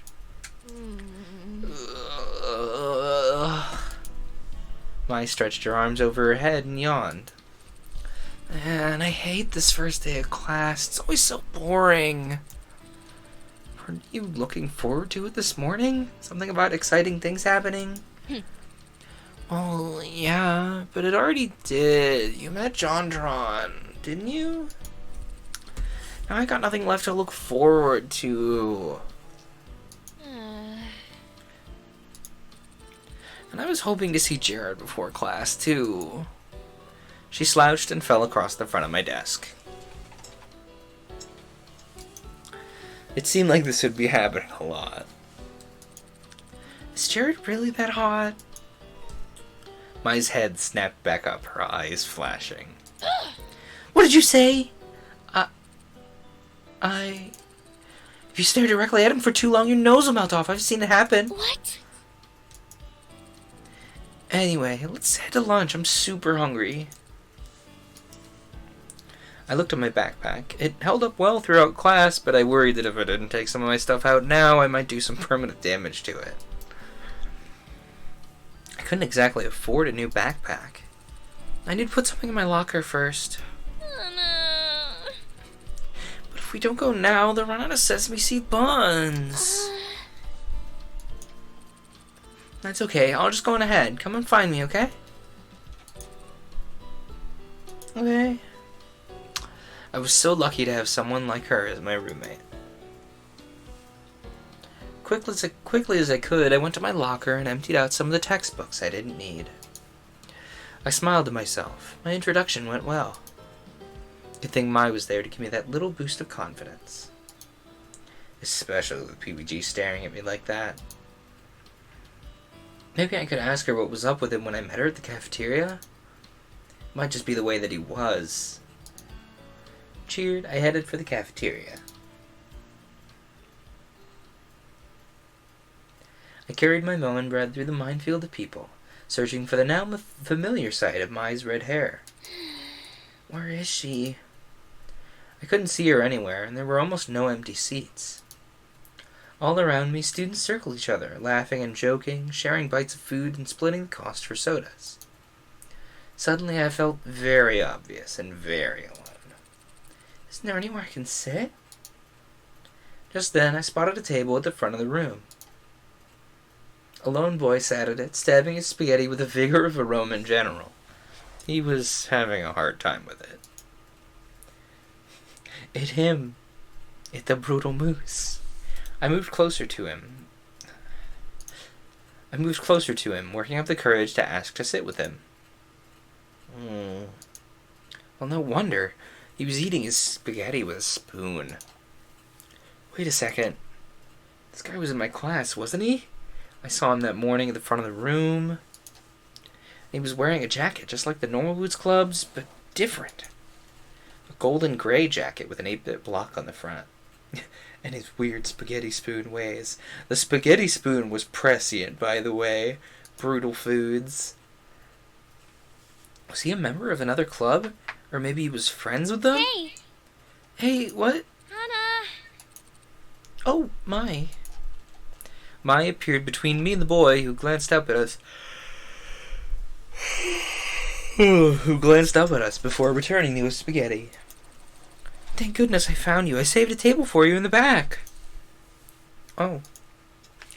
I looked at the boy and then back to Mai.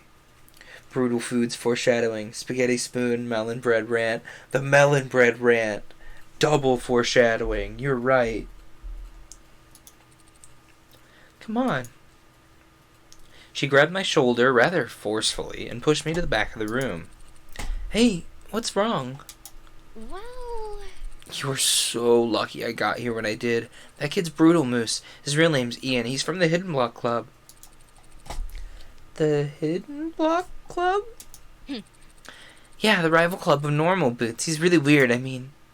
She looked around her to make sure no one was listening in, but we were completely alone in our little corner of the cafeteria. He speaks in Comic Sans. Oh, whoa! Yeah, it'd be better to stay away from him, especially since you've already gotten to know some of the normal boots guys. What are you talking about? I only just met John today. Uh-huh. Yeah, right. I saw the way PBG was staring at you. He totally likes you. Really? Is that what you thought it was? Either Mai was blind, or she had a serious case of wishful thinking. Oh, totally. It was so cute, just like my favorite manga. You meet in high school, fall in love, then go off and fight aliens together. Also my favorite manga. I don't think that's gonna happen. Mai's so dramatic. They're all friends, you ridiculous girl. Yes. They are all friends. I just noticed this poster in the back is of a tree growing in the middle of a dorm. Just in the hallway of a dorm, just bloop, growing. How did I not? I've 100% played through this game, and I have yet to notice the dorm tree in the back here.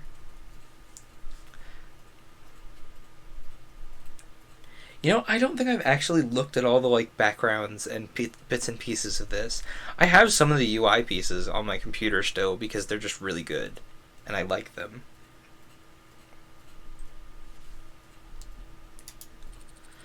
Have some faith in yourself. That's totally what's happening. So, now that you're in good with PBG, can you introduce me to Jared? Can we just call Jared Kara? Is that what we're gonna do now? What was she getting at? A hot flash of doubt seized me. Was it possible that Mai only liked me because she thought I knew the normal boots guys? Another one just seems to be a picture of power lines. It is just a picture of power lines. And another one is just like a train station and some trees. Which, these three are pretty standard, oh, look, the local landscape picture. But this one's just dorm tree. Did someone sneak a tree into Primrose Hall as a prank a few years ago and they just took a picture of it and left it there? Those are portals. Yes. Perfect. How do you think Mai got to the dorm? How do you think Mai got to the cafeteria so fast from the dorm? She used the portal.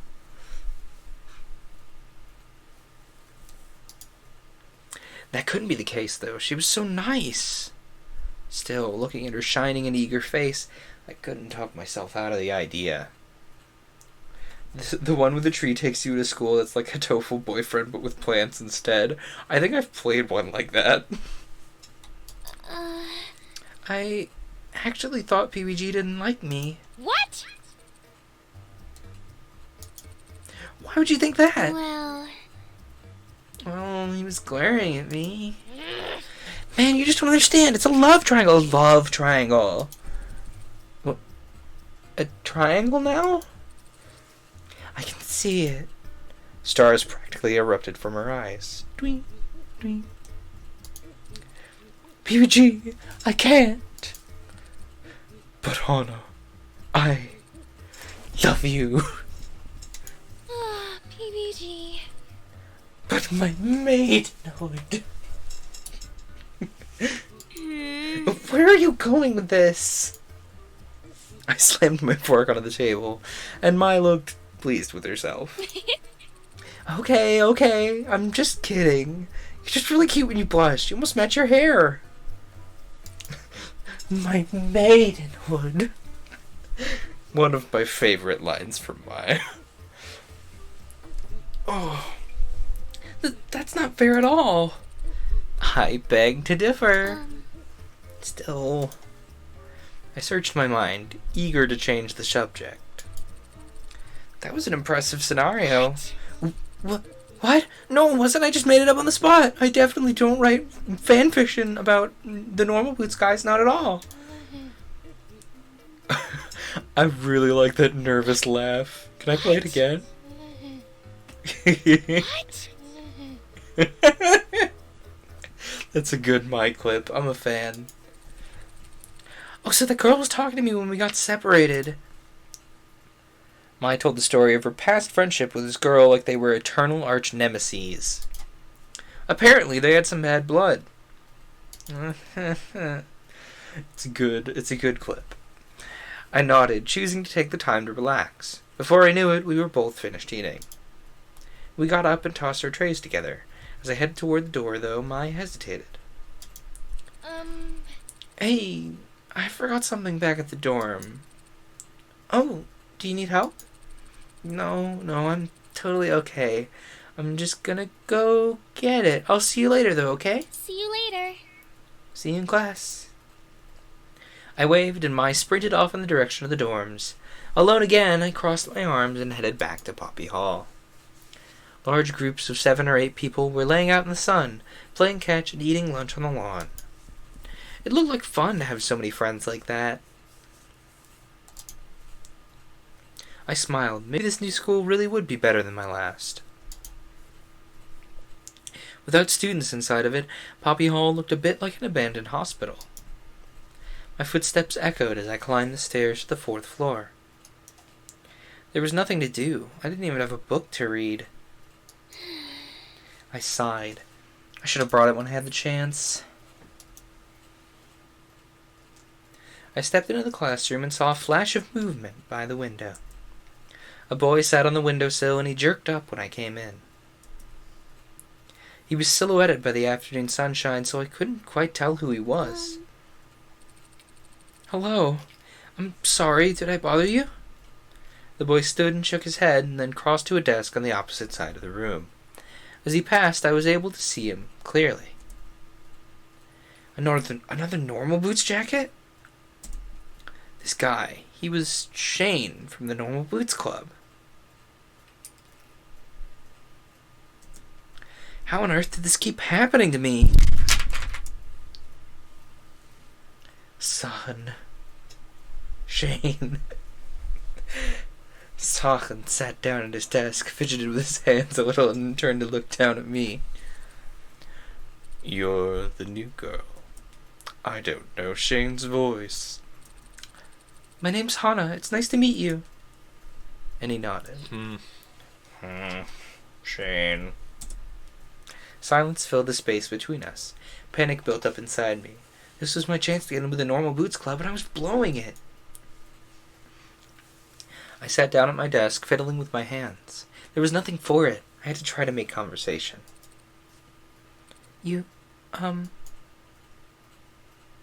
Shane looked at me, unsmiling. I don't know either, he's just British. He's British and unimpressed. That's his whole voice. You're part of the Normal Boots Club? Yes, I am. Why? He spoke as if it were a challenge, almost glaring at me. Neither of you wants to talk to each other, Hana. Just let it be accurate. I just saw your jacket, so... I trailed off. The jackets are really cool. Okay.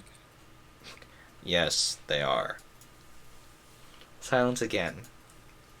He seemed skeptical, as if he expected me to crawl out of my skin and reveal myself to be a large amphibious reptile. Nah, he's just a hair racist. It's fine. I had to do something. Who knew when another chance like this would come up? But Shane didn't seem friendly. In fact, he seemed downright suspicious. Surely he wasn't on to me already. Maybe it was better not to risk it. Give him his space. I chewed my lip and stared at my desk, trying not to think of what a loser I looked like. Shane's stare still stung me, hot on the side of my face. It's not you, Hana. He's just, traumatized, TM. Very true. He wasn't looking away. Finally, I turned to him, hoping to break the silence, and the classroom door swept open, and a small group of girls entered the classroom. Shane looked away. The atmosphere was broken, and I heaved a sigh of relief. What's up with these normal boots guys? John was really nice when I spoke with him, but PBG and Shane seemed to hate me. They were anything but normal. I waited for Mai to come to class, wanting desperately to tell her what happened.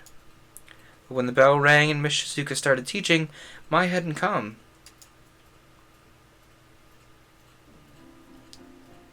Class came and went, the bell rang, and I was alone. PBG stared at me for the entirety of the class period, his face growing more and more menacing by the minute. How his face wasn't stuck in a permanent frown, I would never know. Shane and John didn't bother talking to me as they left the classroom, and the other students paired up around me. I totally forgot Hana thought PBG hated her at first, it's true. Hey, Mimi, would you like to engage in casual discourse this evening? Yeah, of course. Kakusu deserves better than Mimi. But why are you talking like that? I gathered up my things and headed to the dorm. With a sigh, I unlocked the door to my dorm room. As soon as the door opened, I heard... Hana! What? Maya and I lay in a heap on the floor. I'm so glad you're back. She wrapped her arms around my head and nuzzled me. Please let them be gay. Just let them be lesbian girlfriends. It's fine. Let them be cute. Let it happen. My route, best route. We all know it to be true. What are you doing? Come and look. She got off me and helped me to my feet. Without my face filling my vision, I saw that something had changed. The dorm room looked nothing like what it had before. The posters and fairy lights were still up, but now the window had light pink curtains on it that cast a warm haze around the room. The secret real ending the hidden block route is Hana ends up dating Mai. You can't change my mind. Accurate. The hidden block route was the Mai route we were looking for the whole time. A brand new white carpet was on the floor. Pillows were piled high in a mountain on the top bunk of the bunk bed. Even her chairs had been replaced with new cushy leather ones. What happened here? Sorry I didn't tell you, but I wanted to surprise you. I thought this would come in yesterday, but it was delayed by a day. I wanted to set it up to be a big surprise. I'm still not done yet, though. She gestured to some small potted plants arranged in neat rows on her desk. Want to help? Yeah. Do I ever? Or do I get a friend who will tackle hug me one day after a meeting? Mood. We finished setting the room up, switching a few objects here and there in order to better facilitate the feng shui, which Mai told me was excruciatingly important. She especially wanted to make sure our room was filled with reds and pinks and coupled items, though for what purpose I wasn't sure. Does anyone who knows feng shui, want to fill me in on the deets there? I know coupled items are probably a love thing, but certain colors have certain connotations in feng shui, and I don't remember which one is which. I learned about feng shui for 5 minutes while I was playing Animal Crossing in middle school. That is a good question for Google. Let's see what Google turns up. We collapsed with heavy sighs on the floor and then heaved great big yawns. It's not even the end of the day yet and I'm so tired. Me too. Wait. She shot up suddenly with a jolt. We should get some ice cream. Really? Yeah. Something to celebrate being roommates. The ice cream here on campus is genuinely good, I promise. I don't know. And I'm paying. Well, if that's the case, you made an offer I can't refuse. Sweet, let's go. The school shop was in a side building off the cafeteria, packed with instant noodles and giant bottles of soda. Students wandered the aisles aimlessly, clearly here more to spend time than money. Mai paid the cashier and we grabbed our ice cream cones, mine the one covered in sprinkles. Whoa, this is delicious. Yeah! Isn't it? We're so lucky to have good food on campus. This place would be awful if we didn't. I nodded and was about to respond when I noticed a commotion outside. Good old-fashioned continue commotion. Ooh, let's see what's going on. Mai grabbed my arm and dragged me outside. There, 3 boys wearing normal boots jackets were shouting at each other, each of their faces turning purple. This again. What? What are you talking about? Mamma mia! I'm clearly the one who processes the Automod says no to the meaning of the fire element in feng shui. Oh, I think I have, I might have, like, fire or something, blocked in my Automod. It's because I have pyrophobia. But, feng shui. No, it's not that. I don't know if you meant to do snot that, but good choices.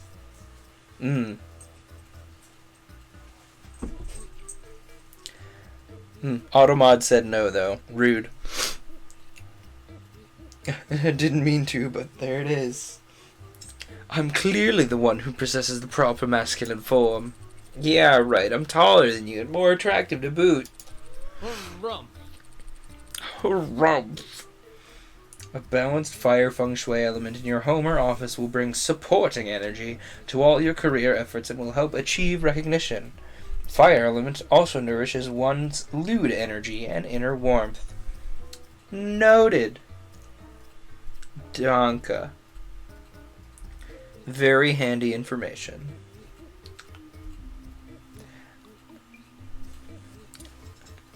Lewd energy, TM. Come on, guys, can you not see these muscles? I don't know what any of the Continue boys sound like. Continue is the one Normal Boots creator that, like, I've watched one time. Like, I watched them right when Asagao came out, because I was like, who the heck are the Continue guys? That's what Jared has. That's why he sparkles. Nick pulled back the sleeve of his jacket and flexed his arm. Like, I know Continue's good, I just haven't gotten around to them. These guys always go on about weird stuff like this. They're very energetic. Oh yeah? Joss got into the downward-facing dog yoga pose and grinned. Also, my name is Nick, so I'm gonna keep going, what? Me? Look at this butt, just look at this. What I don't understand is why don't they just ask Jared? Oh yeah? Paul kneeled low to the ground and then took off at a sprint, heading straight for us. Yeah! Oh no! Check this out! He sprang into the air in a graceful ballerina's leap, spinning through the sky, and finally, splat, came straight for me. Paul, no! I'm crying, Paul. When I opened my eyes, I was sprawled flat on the ground, covered in dirt.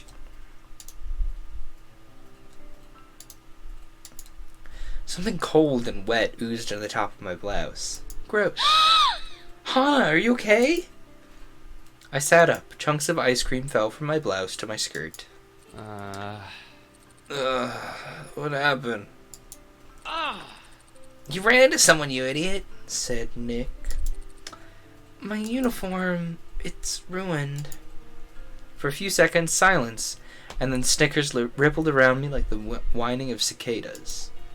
My throat closed up, water stinging my eyes. Not this. Not again. I stood up, prepared to walk away with dignity, when the entirety of the Normal Boots Club suddenly appeared in front of my face. I don't understand how the Continue guys haven't, like, killed anyone yet, or at least got themselves in a hospital. They've definitely gotten themselves in a hospital, like Asagao Continue. It's got to have happened at one point. They definitely have done that. What's up? What's up? What happened to you? Seriously? Tears slid down my face. Not here. I didn't want to cry in front of them. Hey. Hana, are you alright?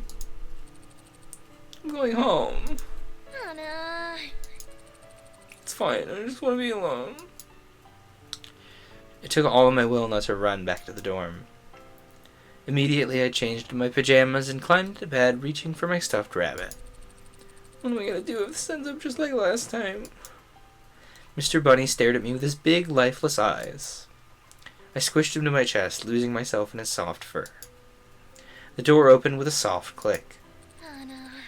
Hana, are you okay? I rolled over in bed to face the wall, pretending to be asleep. Maya stood in the center of the room for a while, looking at me. And finally, she sat down at her desk and began to work on something. The sound of her pencil scratching against the paper stilled my mind.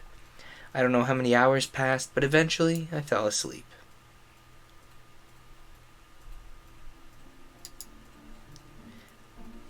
Dear Diary, after what happened last night, I don't even want to think about what'll happen today.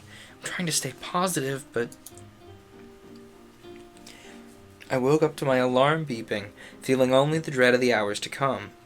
After the nightmare that was the ice cream incident yesterday, I never wanted to take another step out of my room. Hana's really good at hearing pencil noises from across the room. She really is. Like, Hana has really good hearing. I have to, focus to hear pencil noises.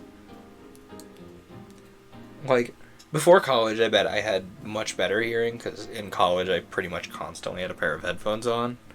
So that did not do my hearing any favors. But, still, even when I had good hearing, it's still difficult to hear pencil noises from across the room. Hana has really good hearing.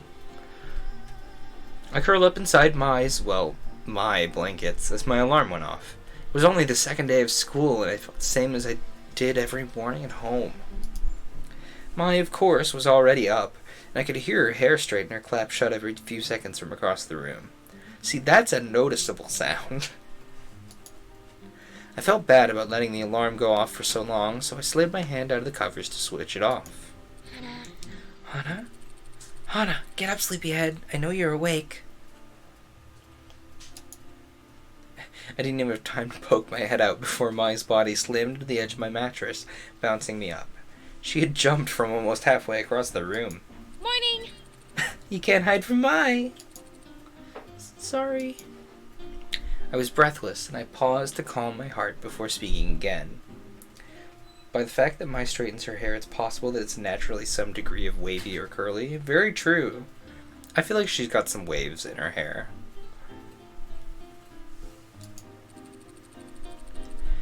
Are you worried about what happened yesterday? No one cares about it, Hana. I almost forgot about it myself. She must have seen my face. She brought an arm around my shoulders and pulled me closer to her. Uh-huh. For real, though, we're gonna go to class and no one's even gonna mention that you made a huge fool of yourself yesterday. You could have put that better. I'm kidding. It might have been a big scene, but it totally wasn't your fault. It was Paul, alright? When you jump, you have to calculate your trajectory like I just did now. He could learn a lot from a master like me.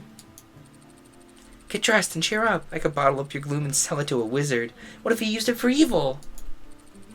You can't let that happen, Hana. Her smile was wide enough to bridge a gap between continents. The beginnings of tears pricked the back of my eyes, but this time they were for a different reason. I opened my closet and tried to avoid looking at the sad lump of clothing inside, slathered with dried-up ice cream. The wizard thing, I know. I definitely have said that thing to someone who, I've been trying to comfort, and they're just, they're just, a gloomy glumpus. I'm just like, come on, dude. I could bottle your gloom and sell it to a wizard right now. It's a good line to use on people who haven't played this game. Supper's ready. Apparently supper is ready, so I will put up the BRB screen and I will be back. Gloomy Clumpus. Yeah, that's just a turn of phrase I have. Anyway, I will BRB. Food break indeed. I will BRB. Don't antagonize Automod too much, although it seems like Automod is antagonizing you guys a little bit more. Anyway, I'll BRB.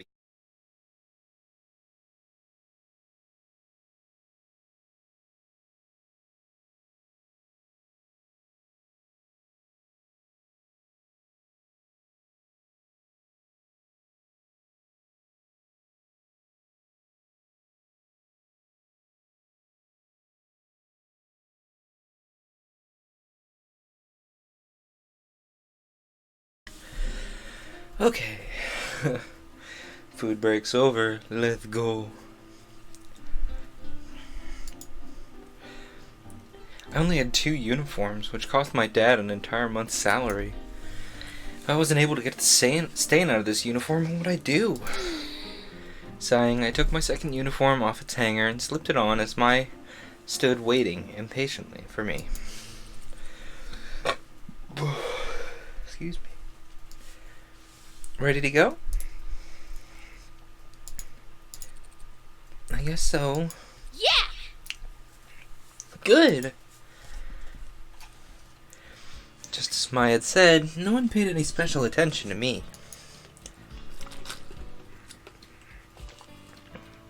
Well, there were a few odd looks here and there, but nothing nearly as bad as what I was expecting. As the lecture went on, my anxiety for the most part faded. I took to staring out the window to avoid eye contact. A few boys were standing on the field playing soccer. Wait, was that PBG? I scooted closer, trying to get a better look. Hana. At the sound of my name, I leapt to attention. If there's something more interesting outside than samurai death battles, feel free to enlighten us. You came here to learn, not to contemplate the scenery. Yes, Miss Shizuka, I'm sorry. She turned back to the chalkboard and continued her lecture as if nothing had happened. A few desks in front of me, a guy sitting next to Brutal Moose turned around and gave me a flashy thumbs up.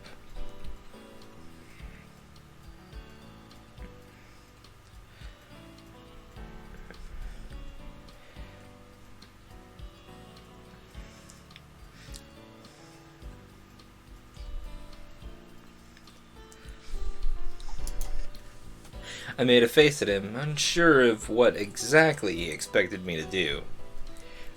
I love the fanfiction that got posted in the Asagao Discord, where Luke is a guardian angel and his halo is hiding under his hat. Beautiful work. I don't remember who wrote it, but it's so good. Then Ian turned around and smacked him on the head. The other guy mumbled something to him, probably apologizing. And Ian's eyes slid to me for a brief instant. Then he looked away. Were they looking at me because of what happened yesterday, or was there some other reason? I shook my head. There wasn't time for this. I had work to do if I wanted to keep my scholarship. After pages and pages of notes on Japanese history, it was nearly time for lunch. Okay, everyone is almost free to go. The work tonight isn't so hard, so don't grumble. You should work together to complete it if you have a hard time. Also, as you may be aware, the Flower Festival is coming up in a week and a half. This news was met with a few cheers as everyone started to pack up.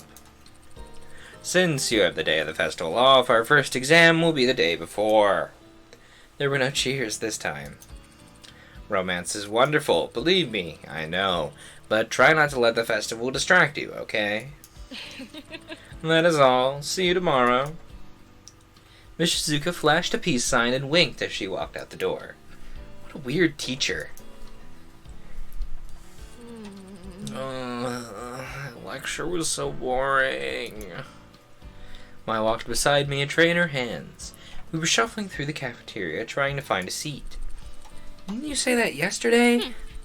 Probably, but it's true for today, too. Oh no. Anna, help me. I'm gonna die of boredom.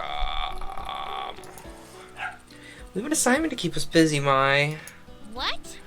We already have work to do? How did you not hear that? Mai sighed dramatically and then leaned to the side and rested her head in the crook of my neck. I reached up to pat her head a few times, but she straightened before I could do it. Oh God, Hana. Paul's walking over here. He's looking at you. Does he look at you? Why is he coming over here? Why is he going to kick you again? The same Paul who humiliated me last night strode towards me. I instinctively backed away, but he kept coming closer. Hey. Hey, I'm glad I found you. He didn't look angry to me. In fact, he was giving me an odd, slightly lopsided smile. I wanted to make sure you weren't hurt or anything. You ran off before I could properly apologize. You missed Shizuka chewing out Hana for staring at the soccer field during class. And Paul is apologizing for, doing a triple kickflip into Hana's face. I looked down at my feet.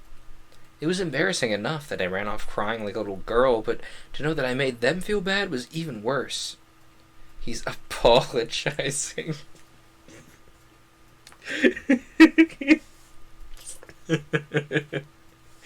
That's a good pun. Good job. 10 out of 10. At the same time, the image of my ruined uniform popped into my mind. Apologizing. I couldn't tell whether I was more angry or embarrassed, or whether I was feeling something else entirely. I got you pretty bad, didn't I? I think I ballerinaed too hard. He tilted his head to the side. It's a shame you're not wearing the uniform from yesterday. I like the pink splotches on you. Matched your hair. A deep, sick feeling crawled up from my stomach to sit in my throat. My dumb, stupid hair! Everywhere I went, people made fun of it. Paul cannot close his mouth. I thought the Normal Boots guys were different. He was trying to apologize. Apologize. How could he say something like that to me? Not for the first time, I thought of dyeing it a different color, but quickly dismissed it. Paul was waiting for a response, my giving me a quick nod as if warning me to not mess this up. I mustered up my best smile, hoping it was at least somewhat convincing. It's okay, I'm fine. Don't worry about it. Anyway, I'm more than happy to pay for the dry cleaning. Josh and Nick and I feel really bad about everything. We've never made a girl cry before. Well, not by physically injuring her, I guess. Thank you, but I was just gonna scrub it in the sink. Dad and I could never afford things like dry cleaners, so I was surprisingly good at hand washing things. You haven't? Still sounds fake. It sounds fake, but okay. That thing's gonna need more than just hot water and soap, trust me. Tell you what, I have a friend who's a natural with that kind of stuff. I'll ask her to get the stain out for you. Just meet me later and bring your uniform, okay? I'll try not to kick you this time. Without giving me time to say yes or no, he nodded and turned to leave. He spun quickly back around and I flinched. Are you in... Mai, right? Do you guys have a table? The cab's pretty full right now. You can sit with us if you want, just for today. Yes, we'll go, right, Hana? Lunch with the Normal Boots Club? Maybe I really could become friends with them. Then no one would bother me again, not about my hair or the ice cream incident. Mai has no chill. Yeah. Yes, please. Alright. Alright. Follow me, ladies. Mai can't chill any more than Paul can shut up. Accurate. He led us to the middle of the cafeteria where the Normal Boots Club sat with a table all to itself. Hey, you found her. You're Hana, right? I nodded, blushing as I took a seat at the edge of the table next to Paul. Mai forced herself between Kara and BBG. Her eyes were only a few sparkles away from forming huge hearts. Real subtle. So, Hana, we saw that you were upset and we were all worried. Are you feeling better? PBG looked at me, clearly concerned. My heart was beating hard against my chest, but I wasn't sure whether it was because I was nervous or because the sad look on his face made me want to give him a hug. Or maybe it was because I was about 2 inches away from Paul and only an arm's length away from the other guys. Do it, Hana. Hug him. Yes. Hug the peanut butter boy. As I tried valiantly to open my mouth, whispers sped around the lunchroom. Look at those girls over there. Who do they think they are? How come they get to sit there? Hug the peanut. I agree. I wish Senpai would notice me. Main characters get all the luck. Suddenly my thoughts turned dark. Could it be that by getting close to these guys I was setting myself up as a target instead of getting protection? My thoughts spun in my head. I was suffocating. PBG was still looking at me, even more worried than before. I'm fine. Thanks for your concern.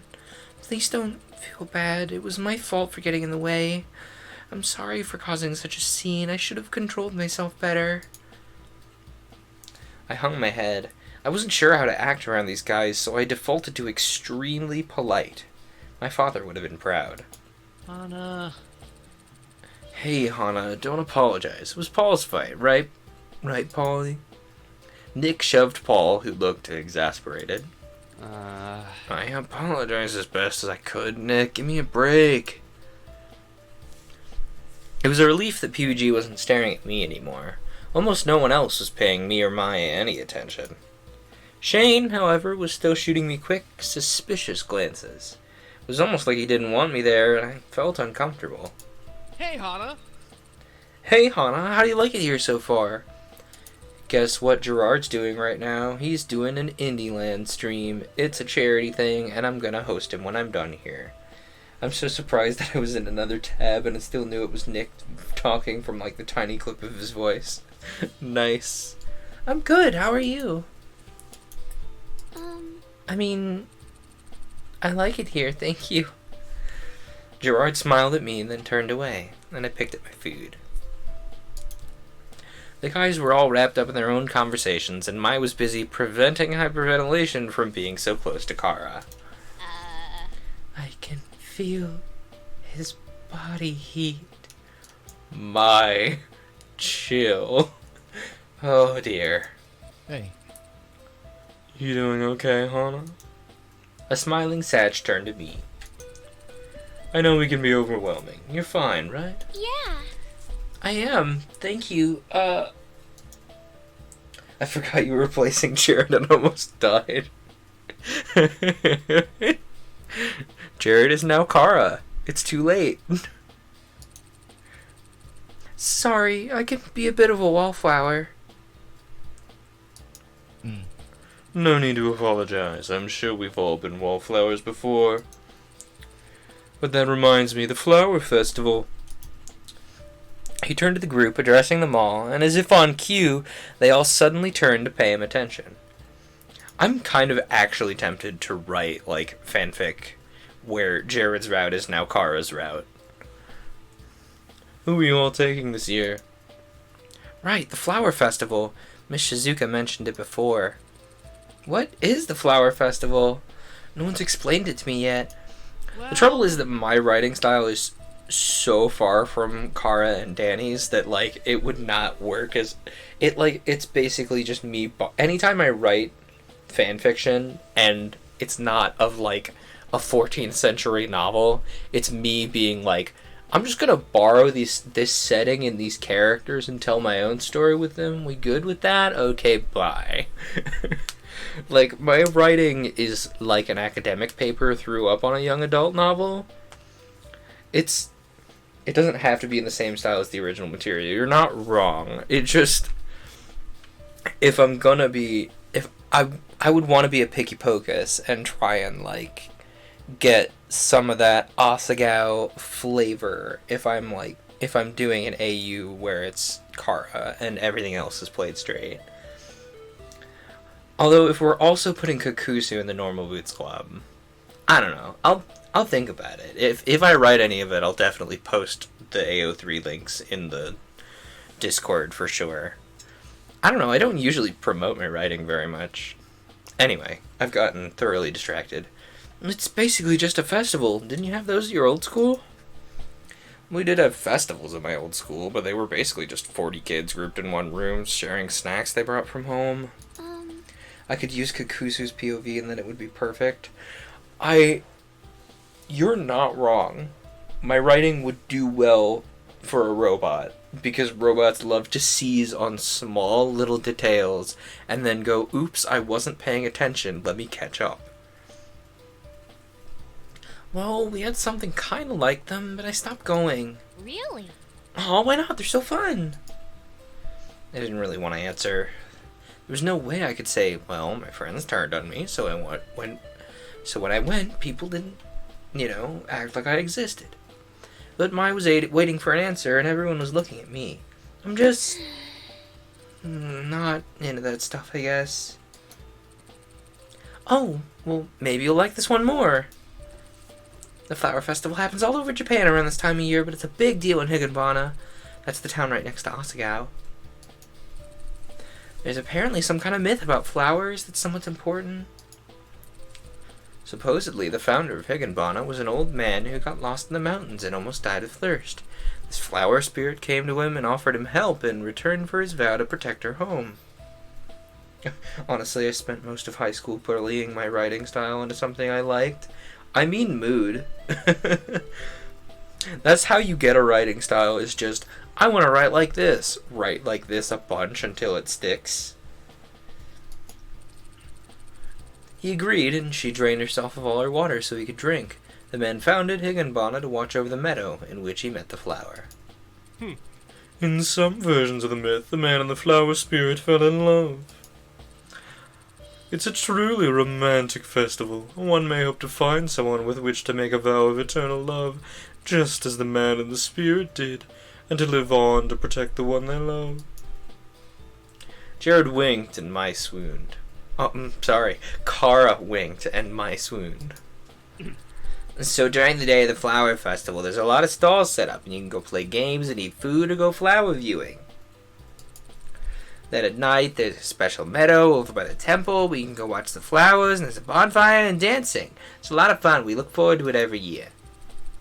Asagao sells paper flowers in a little booth to raise money for the school, so there's usually a big volunteer drive beforehand for people who are good at origami. Origami? I'm good at origami. Really? Really? Shane is too. Maybe you should work together. Shane gave a tight-lipped smile. Somehow I didn't think that would be happening. Hey. Hey, speaking of, I hear you rejected 10 girls last festival season. I mean, that's nothing compared to me, naturally, but there were so many girls with broken hearts, even I couldn't mend them all. Jared at high school, and obviously the biggest thing on my mind here is getting married. In fairness, there were a lot of people in my high school like that. And I think Kara can relate, being from a similar state to me.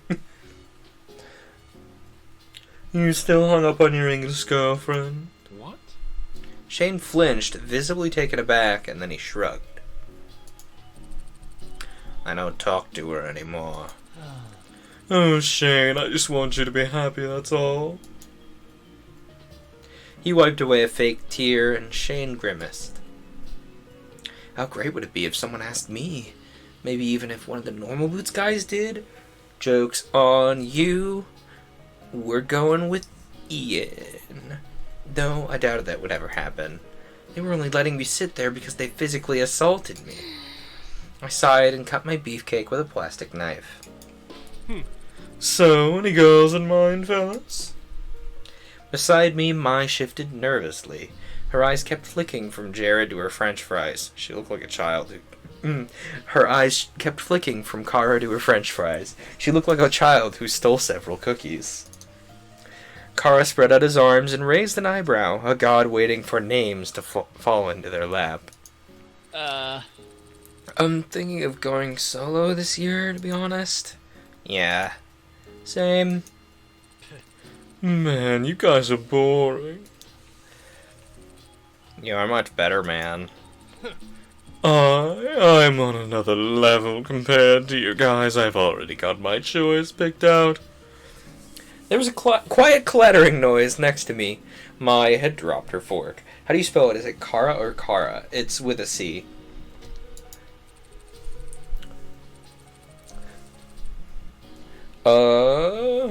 I'm surprised I haven't, Also, why does he sound more British than Shane does? Because that's how my smarmy voice sounds. And I keep forgetting to give Shane a British accent. Yeah, I'm sure you have it. It'll probably be a new choice tomorrow. Kara flipped his hair with his hand. You know me so well. There's only so much time to make so many different girls' dreams come true. I must find the one who's most in need. Cue Mai making many needy sounds. She is in need. So, it's not even about which one you like, Nope. And you make fun of me. Just then, the warning bell rang. It was time to head back to class.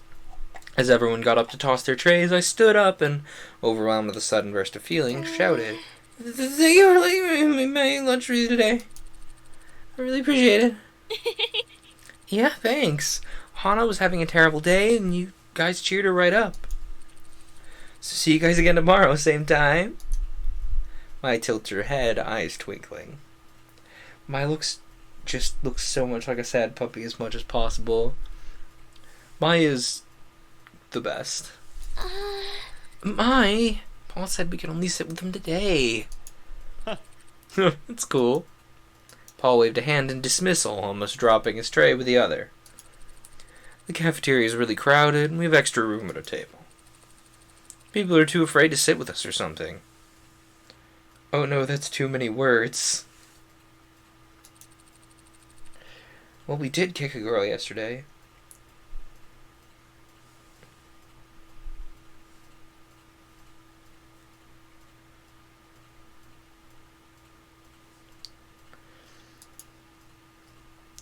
All three of them shrugged at the same time and then left the room, moving in unison like a team of synchronized swimmers. They're secretly a hive mind. Kara dumped his tray and jogged to catch up with them. As soon as they were out of earshot, Mai took my hands in hers and jumped up and down. I love when they're weirdly synchronized like that. You did it, Hana. We get to sit at the popular table. I've been trying to do this for 2 years, and you did it in 2 days. I love how that voice clip literally peaks the mic. Oh, that's library, by the way, if you can hear him. What? Is nobody paying attention to library? Yeah? You gonna come sit on my lap? Hey, library. Come here, buddy. Come here. Come here. Come here. Gotcha. This is library. He is also baby. He's technically my brother's cat. Library, yes. The cat's full name is Fat Library Cat.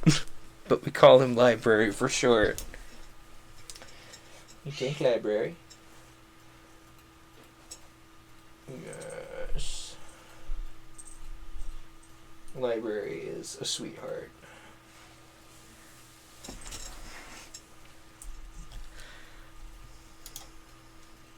She dropped her hands and made a, jokingly, I think, angry face.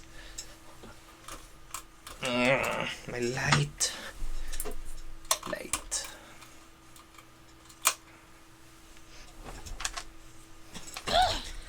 Main characters have all the fun. I mean, it's true. They do. You'll be in pairs, painting a diorama or papier-mâché lamp. Anything postmodern, then write a paper on design, or don't. That works too. But remember, this project will count for 10% of your final grades, so work hard. Sound good? The only response was bitter murmuring. What kind of class even is this? It's every kind of class. They, discuss Fire Emblem strategies at some point. It's a history class for a little bit. They design papier-mâché lamps. They learn Japanese at some point during the class. It's just every kind of class. The only response was bitter murmuring. Shizuka often ended with sound good, but never cared about the answer. Alright, in the last few minutes of class, pick your partners and discuss your project plan. We'll continue next time. In a matter of seconds, almost all the desks in the classroom connected. I looked at Mai, but a girl, Mimi Santos, had already claimed her. Mai frowned at me as if to apologize.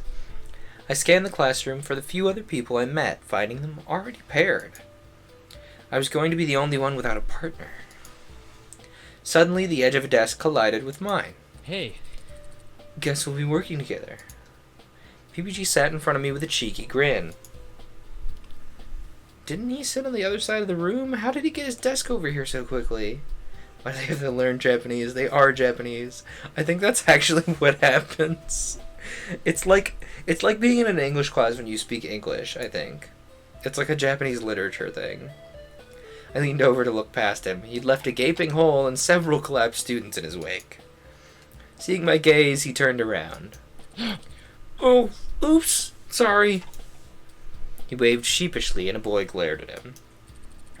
Well, for better or worse, we're partners. I guess we are. Sorry. Peanut, please. Why are you apologizing? Wait, no, that's not what I meant at all. You're super smart. I'm just sorry you're stuck with me.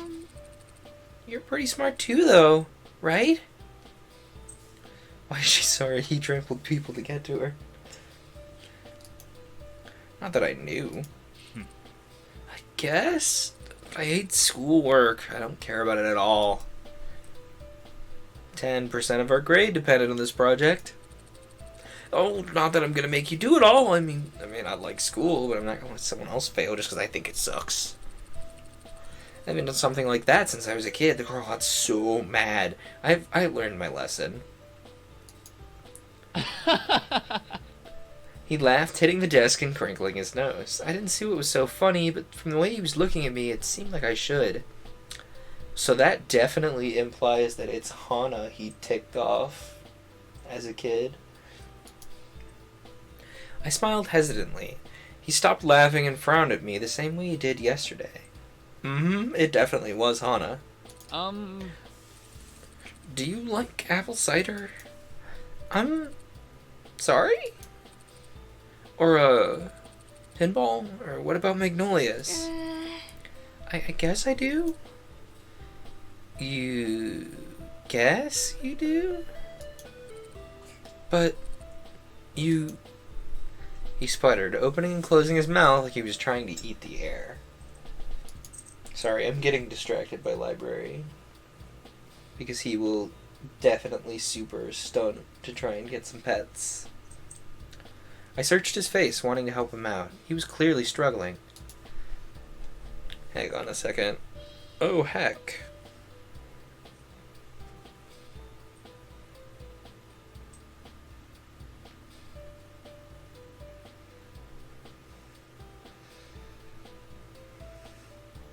Heck, I forgot I'm in a D&D game. This happens every Saturday. I'm like, I'm having a good Saturday. I'm chilling.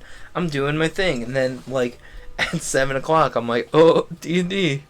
So, I guess that's the end of the stream tonight. Buh. So, oh, I don't have any open saves. We're gonna save right here. And then, I think maybe we will come back to this at some point later in the month. I'm not sure. But I have a D&D game to go attend. If you want more of me playing this game, it's Glacier Nester on YouTube as well. Granted, most of my playthrough of this game was also... D&D. Most of my playthrough of this game was when it first came out, but anyway, it was really fun to stream again, and I really need to get back into streaming and also doing YouTube. But streaming first, I think. I'll see you guys later this month for Asagao. Feel free to, watch YouTube or whatever. I don't mind either way. I might write some things for Asagao. I will see y'all later. Thanks for tuning in.